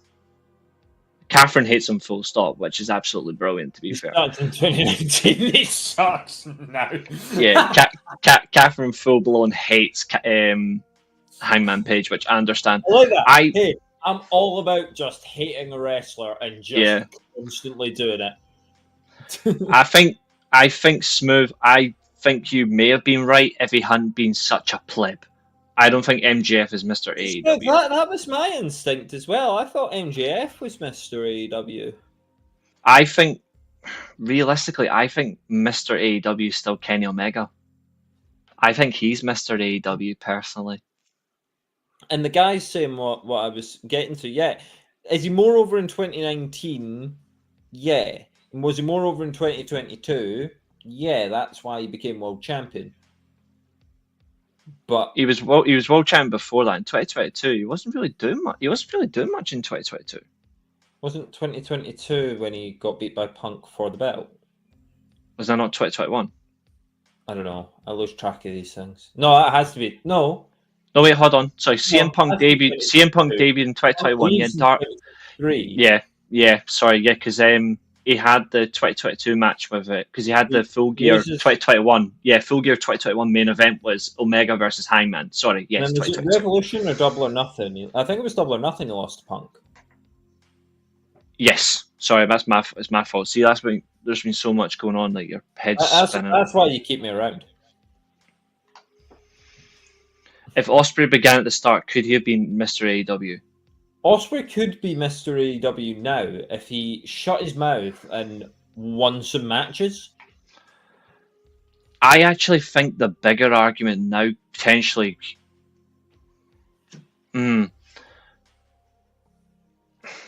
What about Swerve? Swerve's more of it, but he's more just a chant. True, but then, see, that's the funny thing. Because see, when I look at WWE right now, I think, even though I think there's so much stuff I would love to change about WWE right now, I think Mr. WWE is Seth Rollins. I know you think Cody Rhodes, and I understand why, but I think Seth Rollins, Mr. WWE. Mr. WWE. Well, maybe if we're going off like, oh, your Mr. That company has to just be a chant on legs, then maybe Seth Rollins. I don't think it should be based on a chant though. I'm basing it purely on their work in general and what they bring. But annoyingly, they're both fucking chants. But at least they do show up. I will grant them that. I agree. Having Ricochet needs to stay off Twitter. Yeah, the guy got what I was saying. Yeah, Osborne needs to shut his mouth. We need to take his phone off him, and he just needs to. I will agree. I agree with Maria though. There is a fucking there is a fucking therapy session with Hangman every single week. Yeah. Ospreay is definitely better as a heel. His heel running got dragged into it. I've got to take 10-hour flights, bruv. Oh no, you've got such a hard life. His wife is now just signed with AEW as well. Like she's just signed. No more flights. Perfect. No, they'll still be flying back and forth. I don't think they're going to move to America. I personally think they should move to America if they're going to be signed to it. You can still go and do other promotions. I mean, Takeshita lives in America full time, but he still flies back and forth with Japan. But to go back on Smooth's comment there, sorry, I agree. Ospreay is far better as a heel. I loved it when he turned on Chaos. When he turned on Chaos to form United Empire, that was really good. Roman is as close to Mr. WWE as I am to being the king of the UK. Never happening. Very close. Cody, I would probably say so, but Cody's just the king of contradictory promos and just does not shut up talking about his dad. Cody was my instinctive shout for Mr. WWE. Bruv, I know, that's why I said I knew you would say it. Bruv, on my best day, bruv, I'm an egotistical prick, bruv. Yeah, that's fair. I don't even mind Ego. I I just think think that's the thing. going and looking at Io Sky. I think this was Ricochet. Going and looking at Io Sky and going, she's not as good as I am. Like, that's insecurity. That's not ego. Let's care about me more, guys. Like I'm the same as you. I don't particularly care about ego. Like, this is the funny thing. You can get you can get further. You can get you. Say again, sorry. I was like, funny because yours is larger than most. Yeah, I've got a big. I have got a big ego. I'm not gonna deny that. I do have a big ego, and I'm very competitive about things as well. But here's the thing. Yeah, but we're having a discussion, John. Yes, because it was brought up by the chat. I've asked because we got to the end of the money. There were 4.5 matches on Money in the Bank, so we didn't have much to chat. But here's the reality of what I was coming back onto for just a second. I don't mind ego because ego can get you so far, but it's your commitment and it's your drive and your passion that takes you to further level. That's why when you mentioned Io, for example, Io Sky's got that type of ego, but she's got more passion to it, so it actually supersedes her ego. That's why she continues to be respected as a main eventer. Sorry, guy, I just had to put that one at you. She's got that chutzpah, as someone said. No, absolutely. I wondered what you thought about, and I can only be here till 10. I'm so competitive. I'm always the first to admit it. Yeah, I am. Like I will admit that. Yes, that's fair line and welcome on in. But yeah, no, I just because I'm here till 10. So sorry, people watching. You will have to suffer him on his own again soon. But I wanted to know what you thought about them going with Hangman. Do you think Hangman beats Moxley? Nah. And then, well, where do you think that goes? Are they just waiting for Darby Allin to get off the mountain? Well, he is off it now. Is he off it? Yeah, he completed it. Yeah, he completed Mount Everest like a week and a half ago. When did he leave? He left before April. Right. And he was training the whole way up till the climb. So he's done the climb now. He is expected back round All In after All In. For me, he's the one that wins the title from Moxley. I think Darby Allin wins it, and then Darby Allin will lose it to. I think end of the year, Kenny Omega will leave 2025 as world champion as a heel. After he unifies the titles when he beats Okada All In. He'll put someone over, and then he'll turn heel and win the title from Darby Allin. I'll probably end up being wrong, but that's what I think that's what I would do anyway. I think Kenny Omega's far better as a heel world champion, and I would believe it a little bit more. I don't know if Jay White's going to get it, but I mean, I don't even know when he's back. But I don't see Hangman turning heel again. I don't think. Would you have Will Ospreay turn heel and beat Darby Allin as world champion? I don't know. That'd be very different. So let's get Darby Allin as world champion out of the way. He can't be trusted. I agree in the sense of it. I think he would be at least. I think in a way similar to like when Jeff Hardy won it in 2008.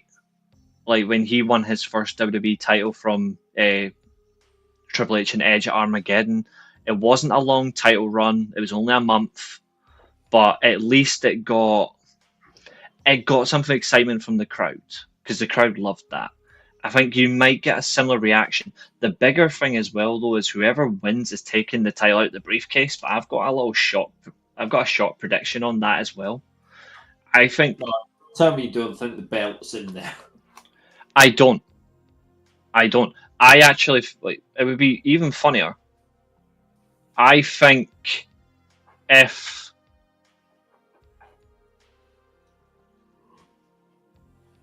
the whole pop thing that whoever wins the title from Moxley and takes it out the briefcase is going to be a moment. But I think the belt isn't in there because I think there's a new title design coming, and I think based on what he said the whole time, Moxley said the whole time, you don't need to see the belt because the champion is the embodiment of the belt, is the embodiment of the company. I've got a weird feeling, I might end up being wrong. This is just my prediction, and I'm just trying to think of something that's different because nobody's done it in fucking years. I think what he's done is a Mr. Perfect on Hulk Hogan. I think he's destroyed the belt, and we're getting a new one. Whoever beats him, whenever that happens, I think we're getting a new title design. Because to be fair, that belt's been around for 6 years. I don't think it's a bad looking belt at all. I think it's a nice design, but I think they are going to potentially mix it up. And I think because of what he said, he's hidden it for 8 months. We haven't seen the belt since he's won the fucking thing.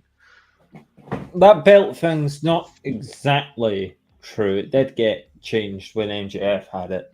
You know what I mean? Like the actual physical design. All he did was change the strap. I mean, like the actual physical gold design. You can do a lot with a strap, you know. Aye, but I'm saying I think they're going to do more than that. I think they'll change the actual physical shape of the title. Got some amazing Will Ospreay promos here. Absolutely. I mean, it's like he's in the chat. Yeah. I mean, to be fair, I'm just thinking it's all cringe, but yeah. I mean, it's good stuff though, but it's just, yeah, I think a little bit too obsessive. a little bit too obsessive, but yeah. Ospreay's a bit obsessive though. I think to be fair though, we should concentrate on, instead of his Ospreay bruv obsessions, trying to concentrate on why Moose is in fact a shit wrestler and a shit champion, not a good one. I would rather have Chris Benoit back from the dead as TNA World as a champion. No. I'm talking about wrestling, not the human being, just the wrestler. I would rather have him back from the grave and X Division champion. You in trouble. Just say someone who's bad at wrestling. Don't say something like that. No, just look what I've said. I've said I would rather have him as champion than I'm not saying come back and cause trauma. Jesus Christ. Clip it, stitch him up. Oh, shut up. Clip it, stitch him up. Do we? I know I've not said anything wrong. The host of the weekly Steelchair called for the return of disgraced wrestler Chris Benoit. I mean, that's not technically what I'm saying. I'm just saying who I would rather have. We have more wrestling news. Shut up. Also comes off as someone who's mad that he's worked at Red. Yeah, and Dave Meltzer absolutely he is to blame for that. He is. I think just a wrestler that thinks. I think he's the number one thing is that my match is good. Like I say, I was watching In Your House Bad Blood last night. You know what made. I don't remember that one at all. You know what made Shawn Michaels. Surely you remember that one. Oh, you're talking about 97, but I thought you were talking about the actual fucking. I thought you were actually going to talk about NXT stuff. If you mean the proper In Your House Bad Blood, that was great. It's got to be Kane. You're right, Fletch. It's got to be Kane one. Yeah, 97 debut Kane, Hell in a Cell. What was so good was all the moves that Shawn Michaels didn't do. It was the selling that he did. Mm-hmm. Yeah. Right from the off, Shawn Michaels is throwing, and I know Shawn Michaels is generational, but yeah, that's true. He throws himself at and into and onto and through everything to the point where you're this is actually refreshing. I've watched so many matches, and particularly on AEW's side in this case, so many matches where people just don't slow down and sell what the heck just happened to them. And that's what Will Ospreay does, and that's the Will Ospreay match. And it's just exhausting to watch, and you're not really sure why you're watching it at that point, because the whole point of watching a fight and a struggle is that you're supposed to see the wear and tear on these people as the struggle goes on, as the contest goes on. That doesn't mean that you need to slow it down to an absolute crawl, but it should mean that there is at least an element of the struggle slowing down, becoming more desperate over time as these as these fighters sort of lose their energy. See, there was a better thing to ask. Glenn's there saving you. Would you rather have Perry Saturn? Oh yeah, I would rather have the person who bullied a jobber, got given the moppy gimmick as a champion than fucking Moose. 100%. Horrible piece of shit. I don't think we're going to read that, the guy. I don't think we're going to read that. Oh my Christ. Honestly, I will say this, and this is the last thing I'm going to say about Moose for the rest of this show until I have got to review that cunt on Thursday. Well, Friday. Moose is the biggest disgrace to TNA alongside Joe Hendry. Oh, wait, hang on. When did you turn on old Joe? Where's the gone? Long time ago. Nah, what's happened? I've missed part of this love story. When did you two break up? Fucking WrestleMania.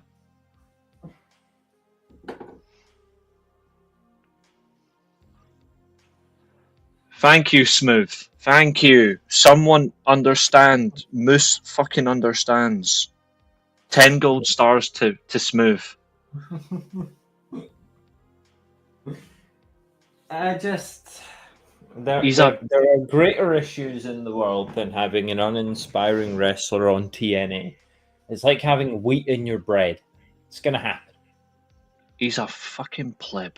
You're gonna need the wheat to make the bread. You're gonna need the uninspiring wrestlers to make the TNA.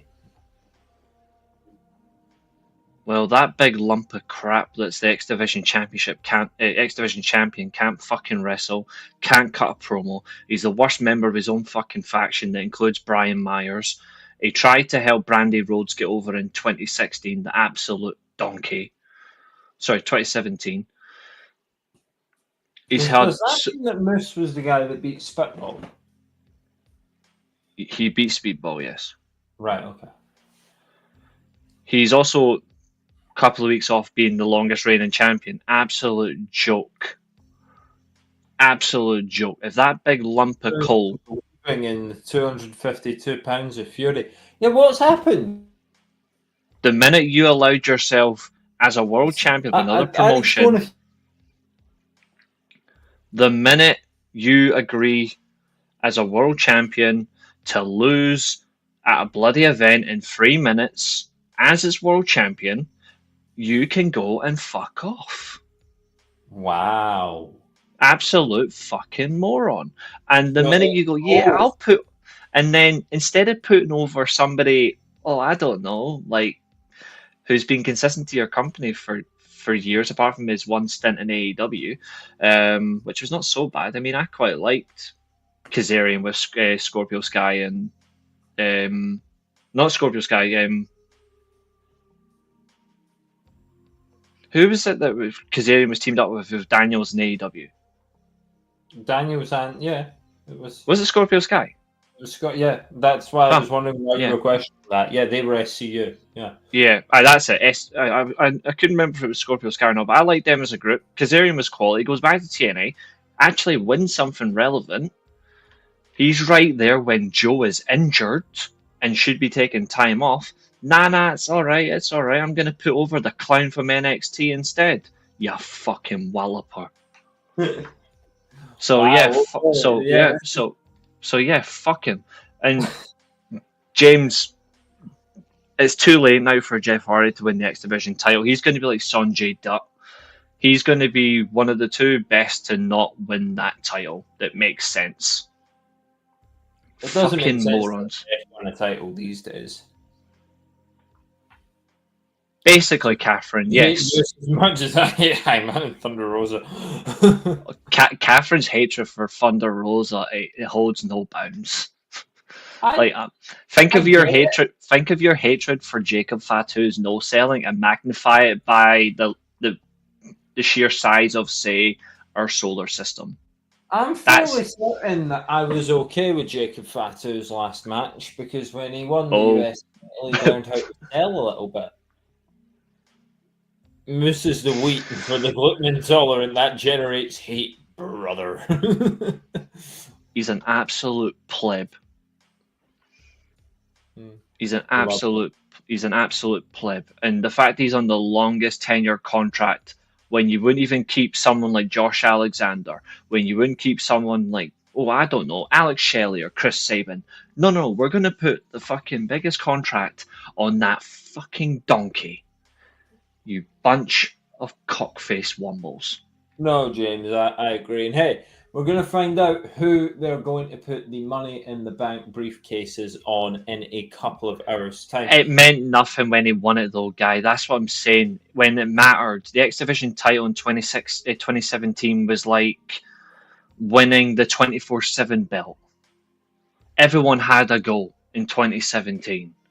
When it really was cool, like the best version of the X Division title was 02 to 2012. Even during the pigtails and Bischoff era, the Pukester and the Biscotti Pie era, it still meant something. But no, 2017, it meant fuck all. That's why I don't count his title win in 2017. I don't count it. I don't recognise it in the history books. Sorry, I've scrubbed it from my memory. Well, let's see if we need to scrub this show from our memory later on. I'm going to let you answer some questions to yourself, Reece. I've got a Money in the Bank watch along to do first as well. The viewers get one rewatch every show now, and then we've actually got a watch along episode series on the channel. Oh, lovely! I don't know if you want to get on it, but we've literally done. It's on the prediction stream, but we've got more matches to do. So far, we've done these. All the ones in green are the ones we've done so far. And then we've done a few at random that we do every show. And the ones we've picked at random, Your Best Pal.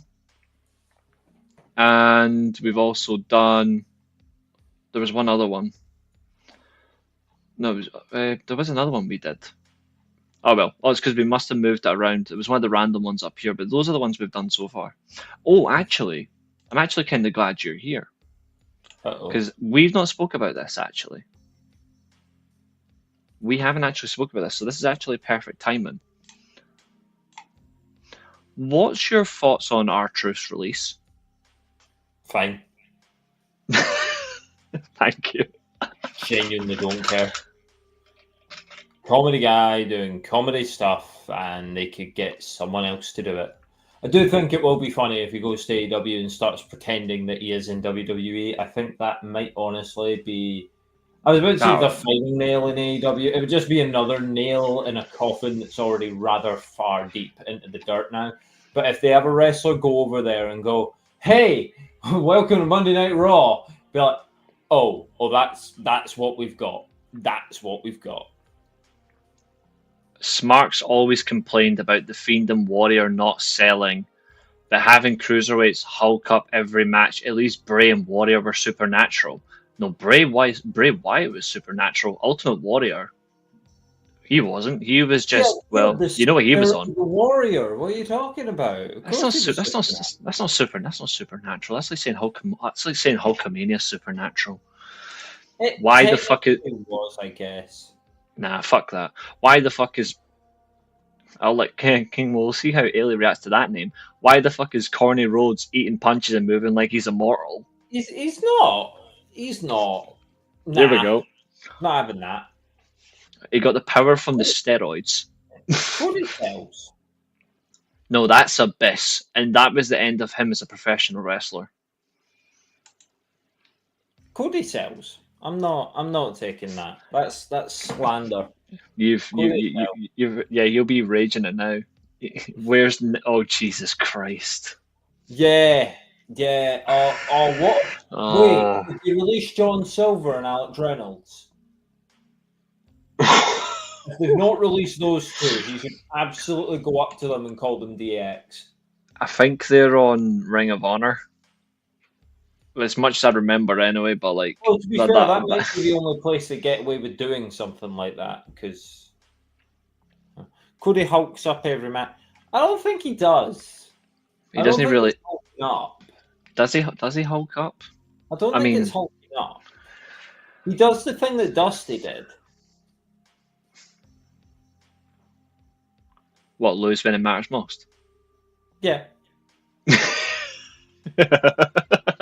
Also won you, when it mattered most the once. only time that he actually lost a match where I actually am genuinely, there's only been two times where he's lost a match where I've generally been pissed off with. The first time is when he booked himself to lose to Jericho, which is the reason why I can't stand him. And the other one was he allowed that Mania shit in the worst way. Like that was just so bad. That heel turn is a fucking disaster. Fun times. Well, let's hope we don't have a disaster tonight. I'm going to head just now. I'm 5 minutes late. So, once again, your fault. But hope everyone And enjoys Money in the Bank. And I will be on another show again soon. you fucking will be. We're gonna get that penciled. I'll let you know if my fiance's away, because if I've got the night to myself, it's probably more likely that I can spend a few hours. Look, she works like 5-6 days a week, so I know likes she's got a lot. like Yeah. the time that she gets, you know. So No, of being course. Like there's nothing against that. partner, Oh, but oh, I will. absolutely, I will look absolutely. forward to you and the viewers right now. Hope you all enjoy the show. Hope you all enjoyed this show as well, at least for as long as I was on it. Of course, just remember to put a comment letting people know when it got good. When I arrived, and just tell them it's okay. You know how you get that thing for the cinema, like when to go, and it tells you like when you can go to the bathroom. Just make sure you put like the time before I arrived and the time after I'm leaving as like the safe times. Anyway, hope everyone enjoys the show, and I will catch you all later. You heartless git. Yeah, well, guy, he's mended no throne. It's his own fault. He's a pleb. We need brought back. From what? And Warrior's character was just how much steroids can I get before I'm gassed?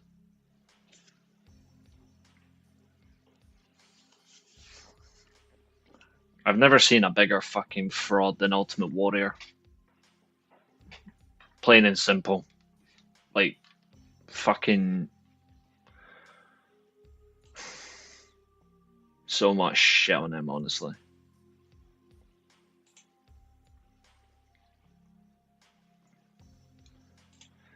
Okay.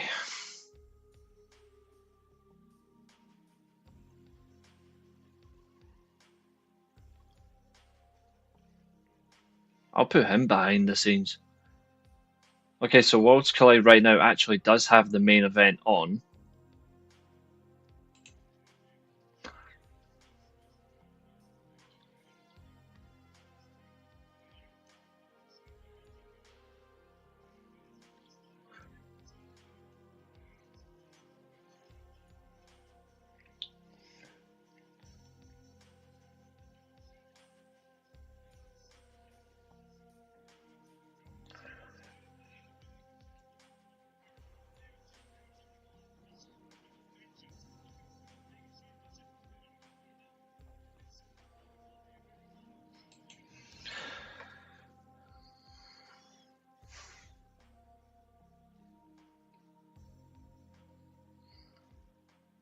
Yeah, I've just listened to it.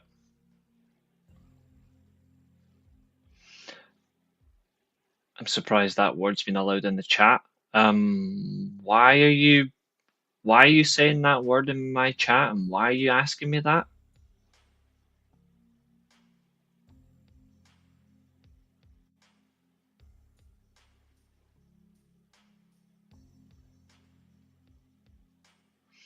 Perfect was on something else. Jake wasn't on steroids, but there was stuff that he was taking.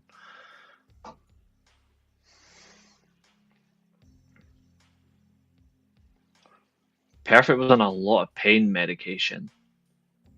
Heavy, heavy meds for that. To be fair, it looks like Chad Gable is actually doing decent wrestling. I'll keep it as a second tab. Just so I've got it up here, just so I keep an eye on it, because I hate that he's been reduced to nothing, but he's still a decent wrestler. I don't care about OSW.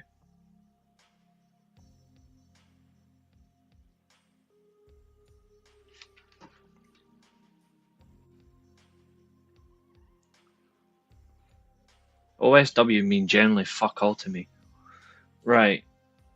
Like I said, we've got one watch along to do anyway, because you guys get one, so.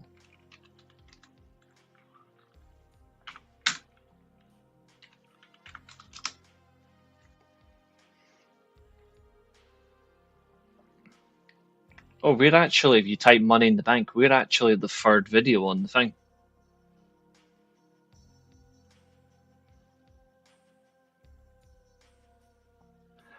I'm going to assume it was the colourful personality. Is he in a more prominent role?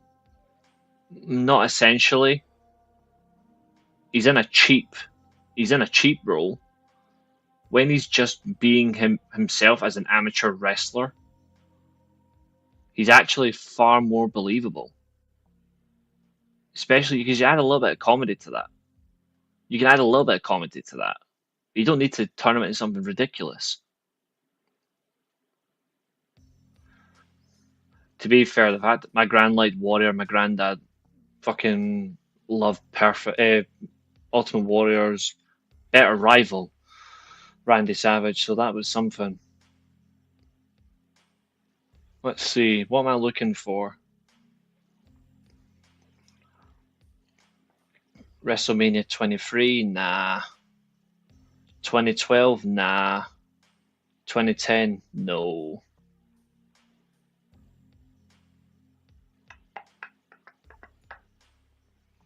I want a fun one.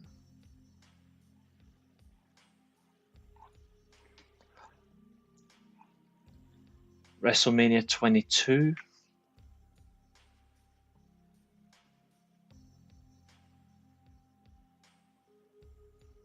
I mean, he did have a story.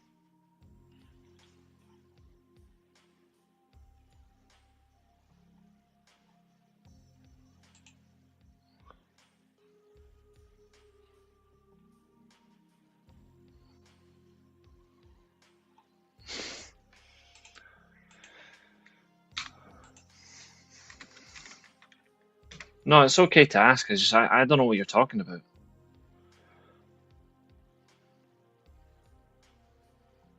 Is that a full match there? Oh, fuck off.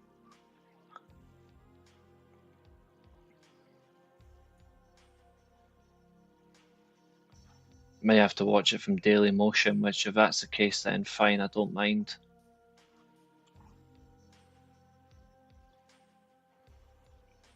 Yeah, fuck it.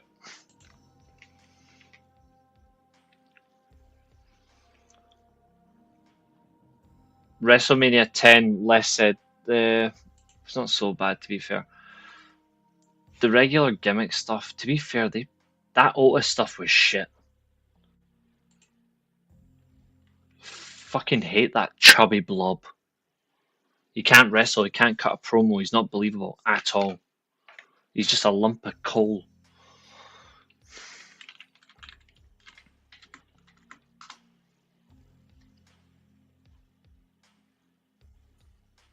There it is.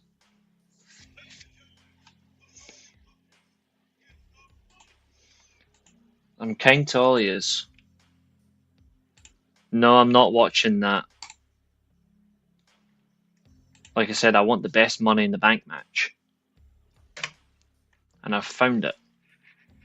It's just for some reason YouTube doesn't have it. So, we're going to wrap up the show with the Money in the Bank match from WrestleMania 21.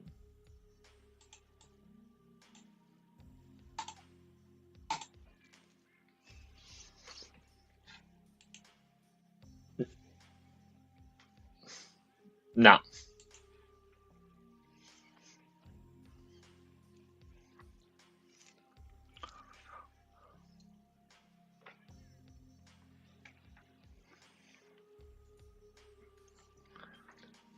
Here we go.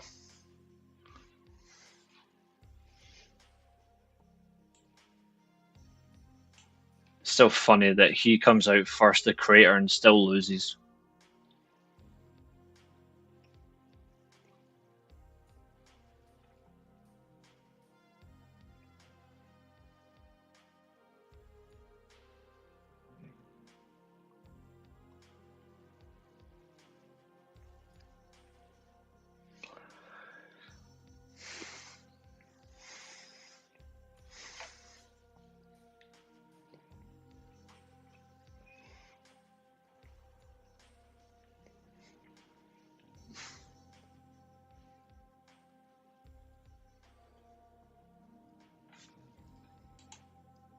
WrestleMania 21.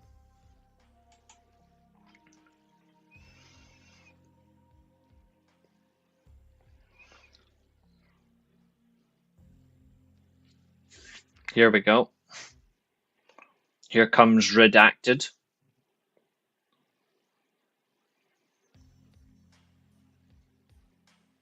Ah, waterproof blonde.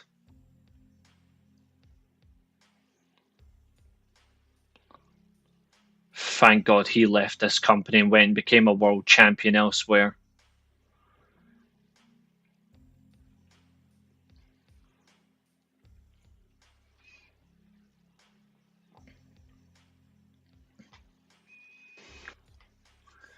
I actually like this version of his theme song, Christians. Waterproof Blonde were actually quite good for this. Chad Gable's got a table out as well.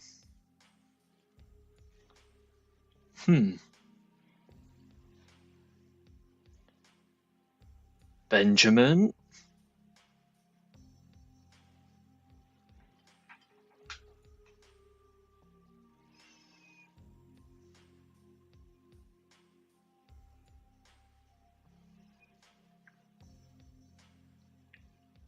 He was so good, Benjamin, at this time as well. Viking Goals just got turned inside out. Lol.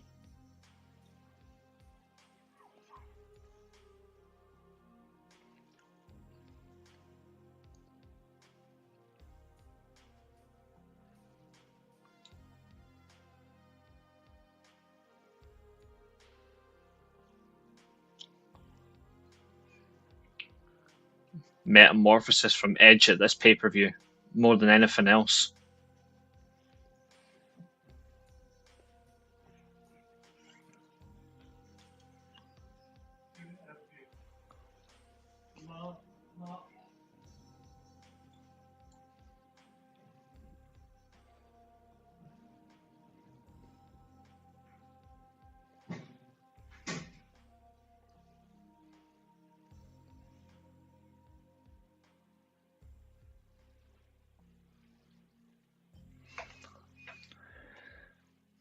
Here we go.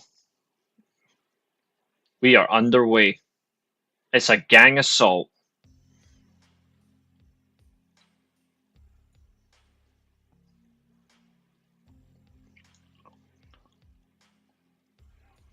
He was absolutely incredible in these matches. He should have won one as well.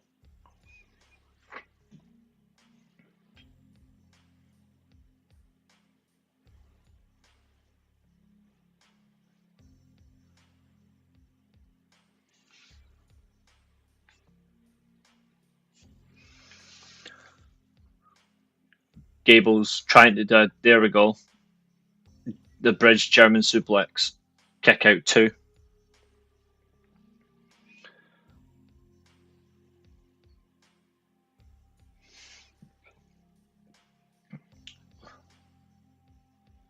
This is the. So I've got on one screen Viking Go versus Gable. On the other one, it's Money in the Bank from 2001.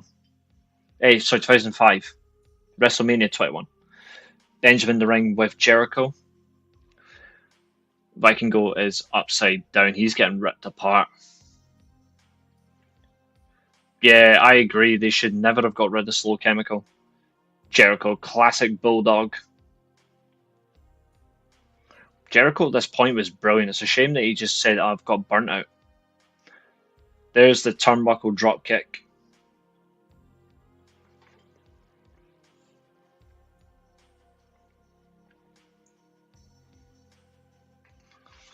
Ooh, crossbody. Peach.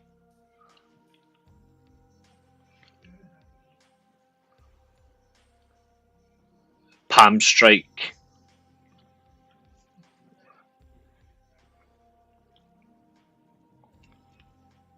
Here comes Benjamin. My Benjamins.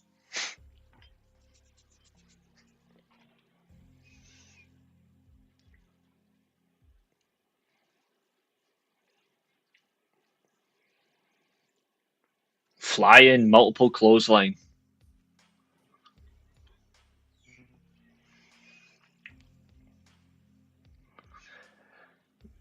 Gable did counter. Sorry, Gable got countered as well. His diving headbutt was countered into a cold breaker. Ladder, Kane back in the ring. Edge is back to his feet.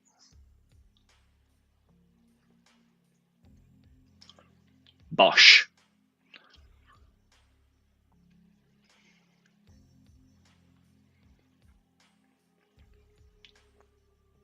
Missile dropkick Jericho.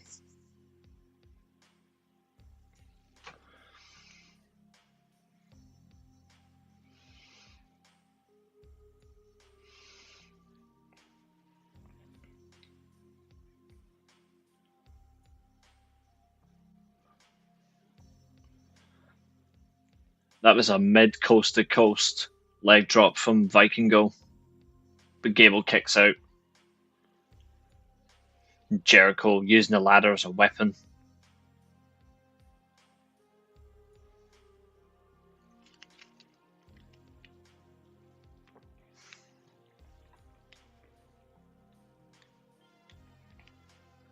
Oh, what a German suplex.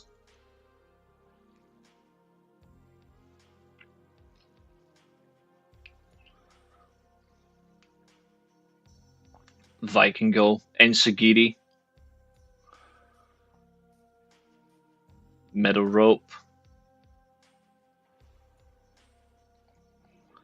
There's a springboard Phoenix splash. 2 count. Overall, WrestleMania 21 was a good show. Standing matches were, yeah, they were. These were the 3 matches. Redacted with a crippler crossface.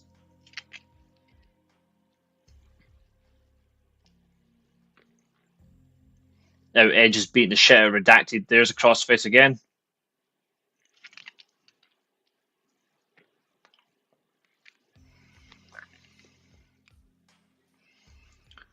Oh, what a counter.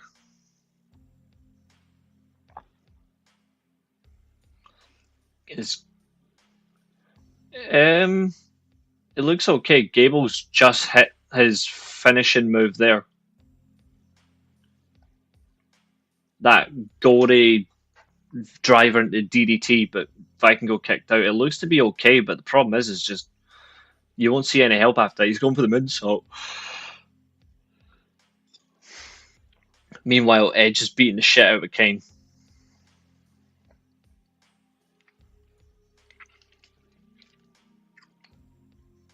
Moonsault missed. Drop kick to the face.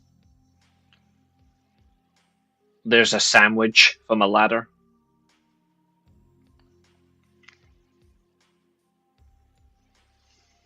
Springboard. Benjamin. Double clothesline.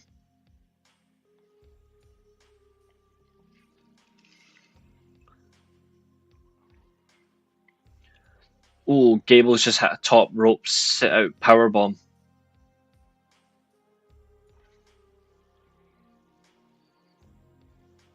A super powerbomb, I should say.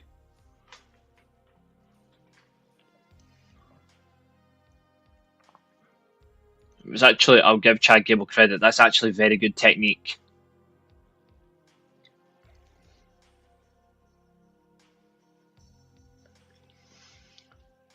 Benjamin, Irish whip off the ladder.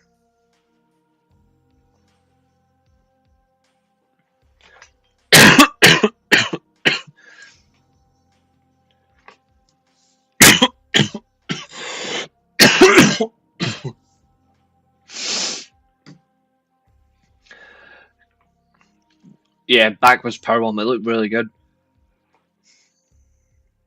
Oh. Benjamin went for the Copeland went for the spear, missed, got through into the ladder, which was really good.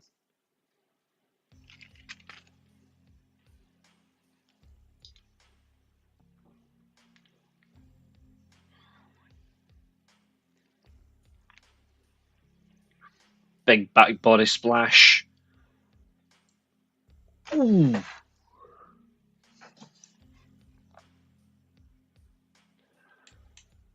Yeah, we saw earlier on. Vikingos just hit the super Canadian destroyer on the apron. But hey, WWE don't like doing moves on the apron.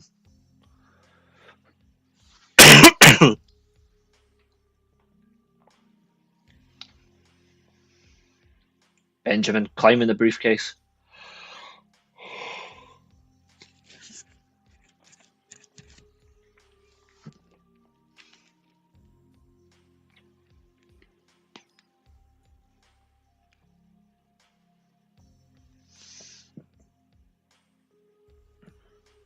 Here comes Christian.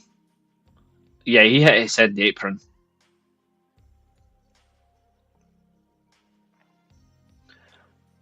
Vikingo pushed down from the turnbuckle. That was quick by Gable. Everyone's up a ladder now.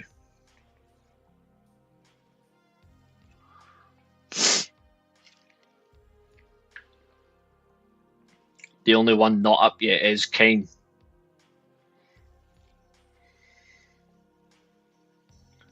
That was a jumping arm breaker. There goes Jericho. 9 minutes left on this video. Edge is circling across. He's going for a execution. Meanwhile, in Mexico, just kidding, it's not. T-bone suplex from the top. Back in the Worlds Collide, there is a. Both men went through a table. Referee is on 7.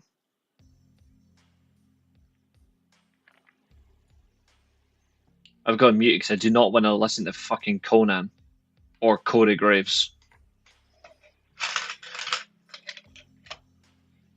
Gable's going to have a long night ahead. Oh, Benjamin's match with HBK was top tier.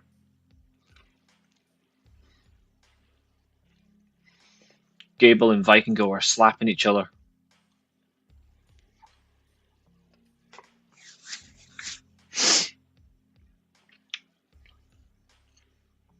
Yes, he's got the money in the bank as well. There we go. Gable's got the ankle lock. Christian has now attached the ladder. I like the SmackDown vs. Raw games when you can run the ladder. It was fun. Here comes Benjamin.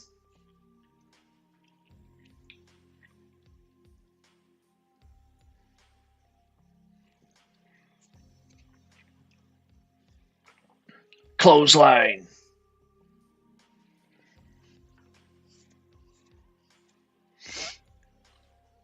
Top tier spot.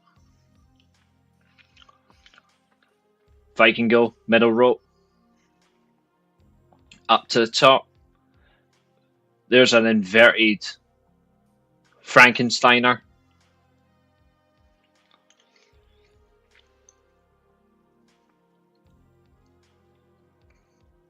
Running double knees. The mat isn't particularly great, but at least it's not heavily sponsored.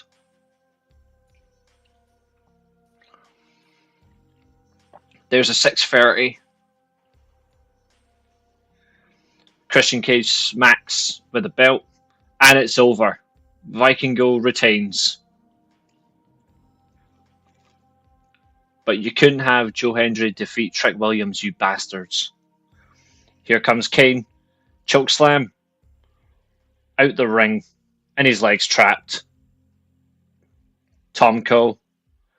Ooh, what a boot. Yeah, it's a soft mat, to be honest.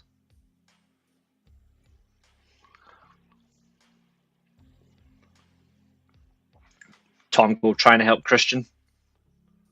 That moonsault through the table was clean, though. I was rewatching Against All Odds 2006 earlier on just so I can watch Christian win the NWA title for the first time. Tom Cole helping Christian. Here comes Kane in the plain rain. And clothesline.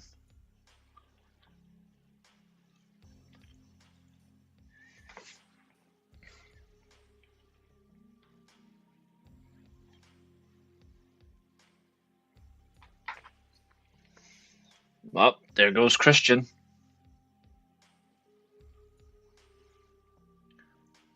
Oh, he's so much more than that. He's so much more than that.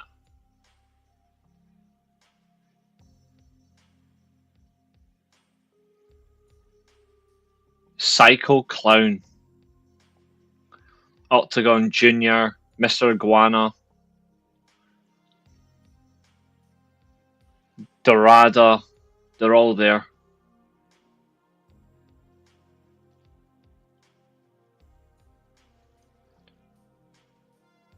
Laredo Kid. Oh. The ladder teeters, there goes Jericho. Kane is down. 501,000 people watched that. An hour ago, it was like 200 people. Sorry, 207,000 people.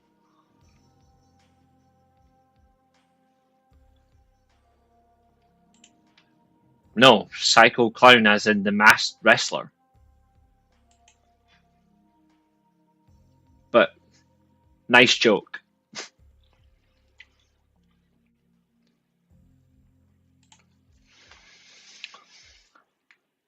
Here comes Redacted. He's up top of the ladder. You know what he's going for. This was a stupid decision by Redacted.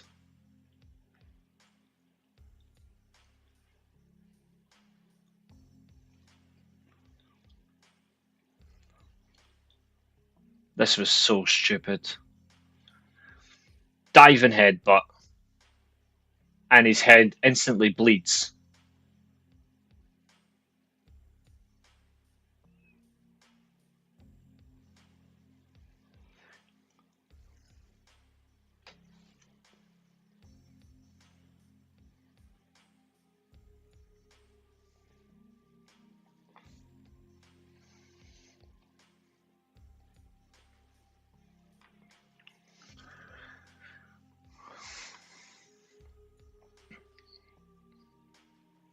A Redacted chant, what a shame.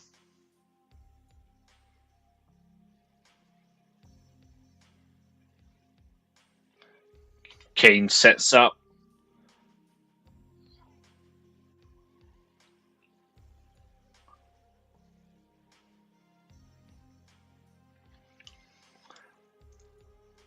Top of the ladder brawl.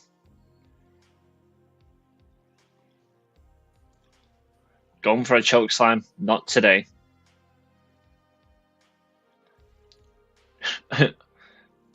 Over the top headbutts.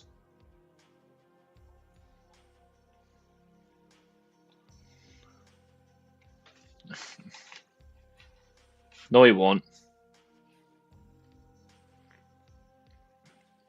Boom! A word from our sponsor.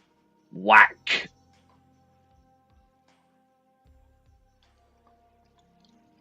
Yes, he is.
Very good ladder match. Very good ladder match. Okay, ladies and gentlemen, with that, I'm gonna run. But thank you all for watching. Please do like, share, and subscribe. You guys already know the score, like you know how it works. And with that, I shall. What's that phrase? Ah, yeah. I'll see you back here tomorrow. Goodbye, my friends. Have a good night.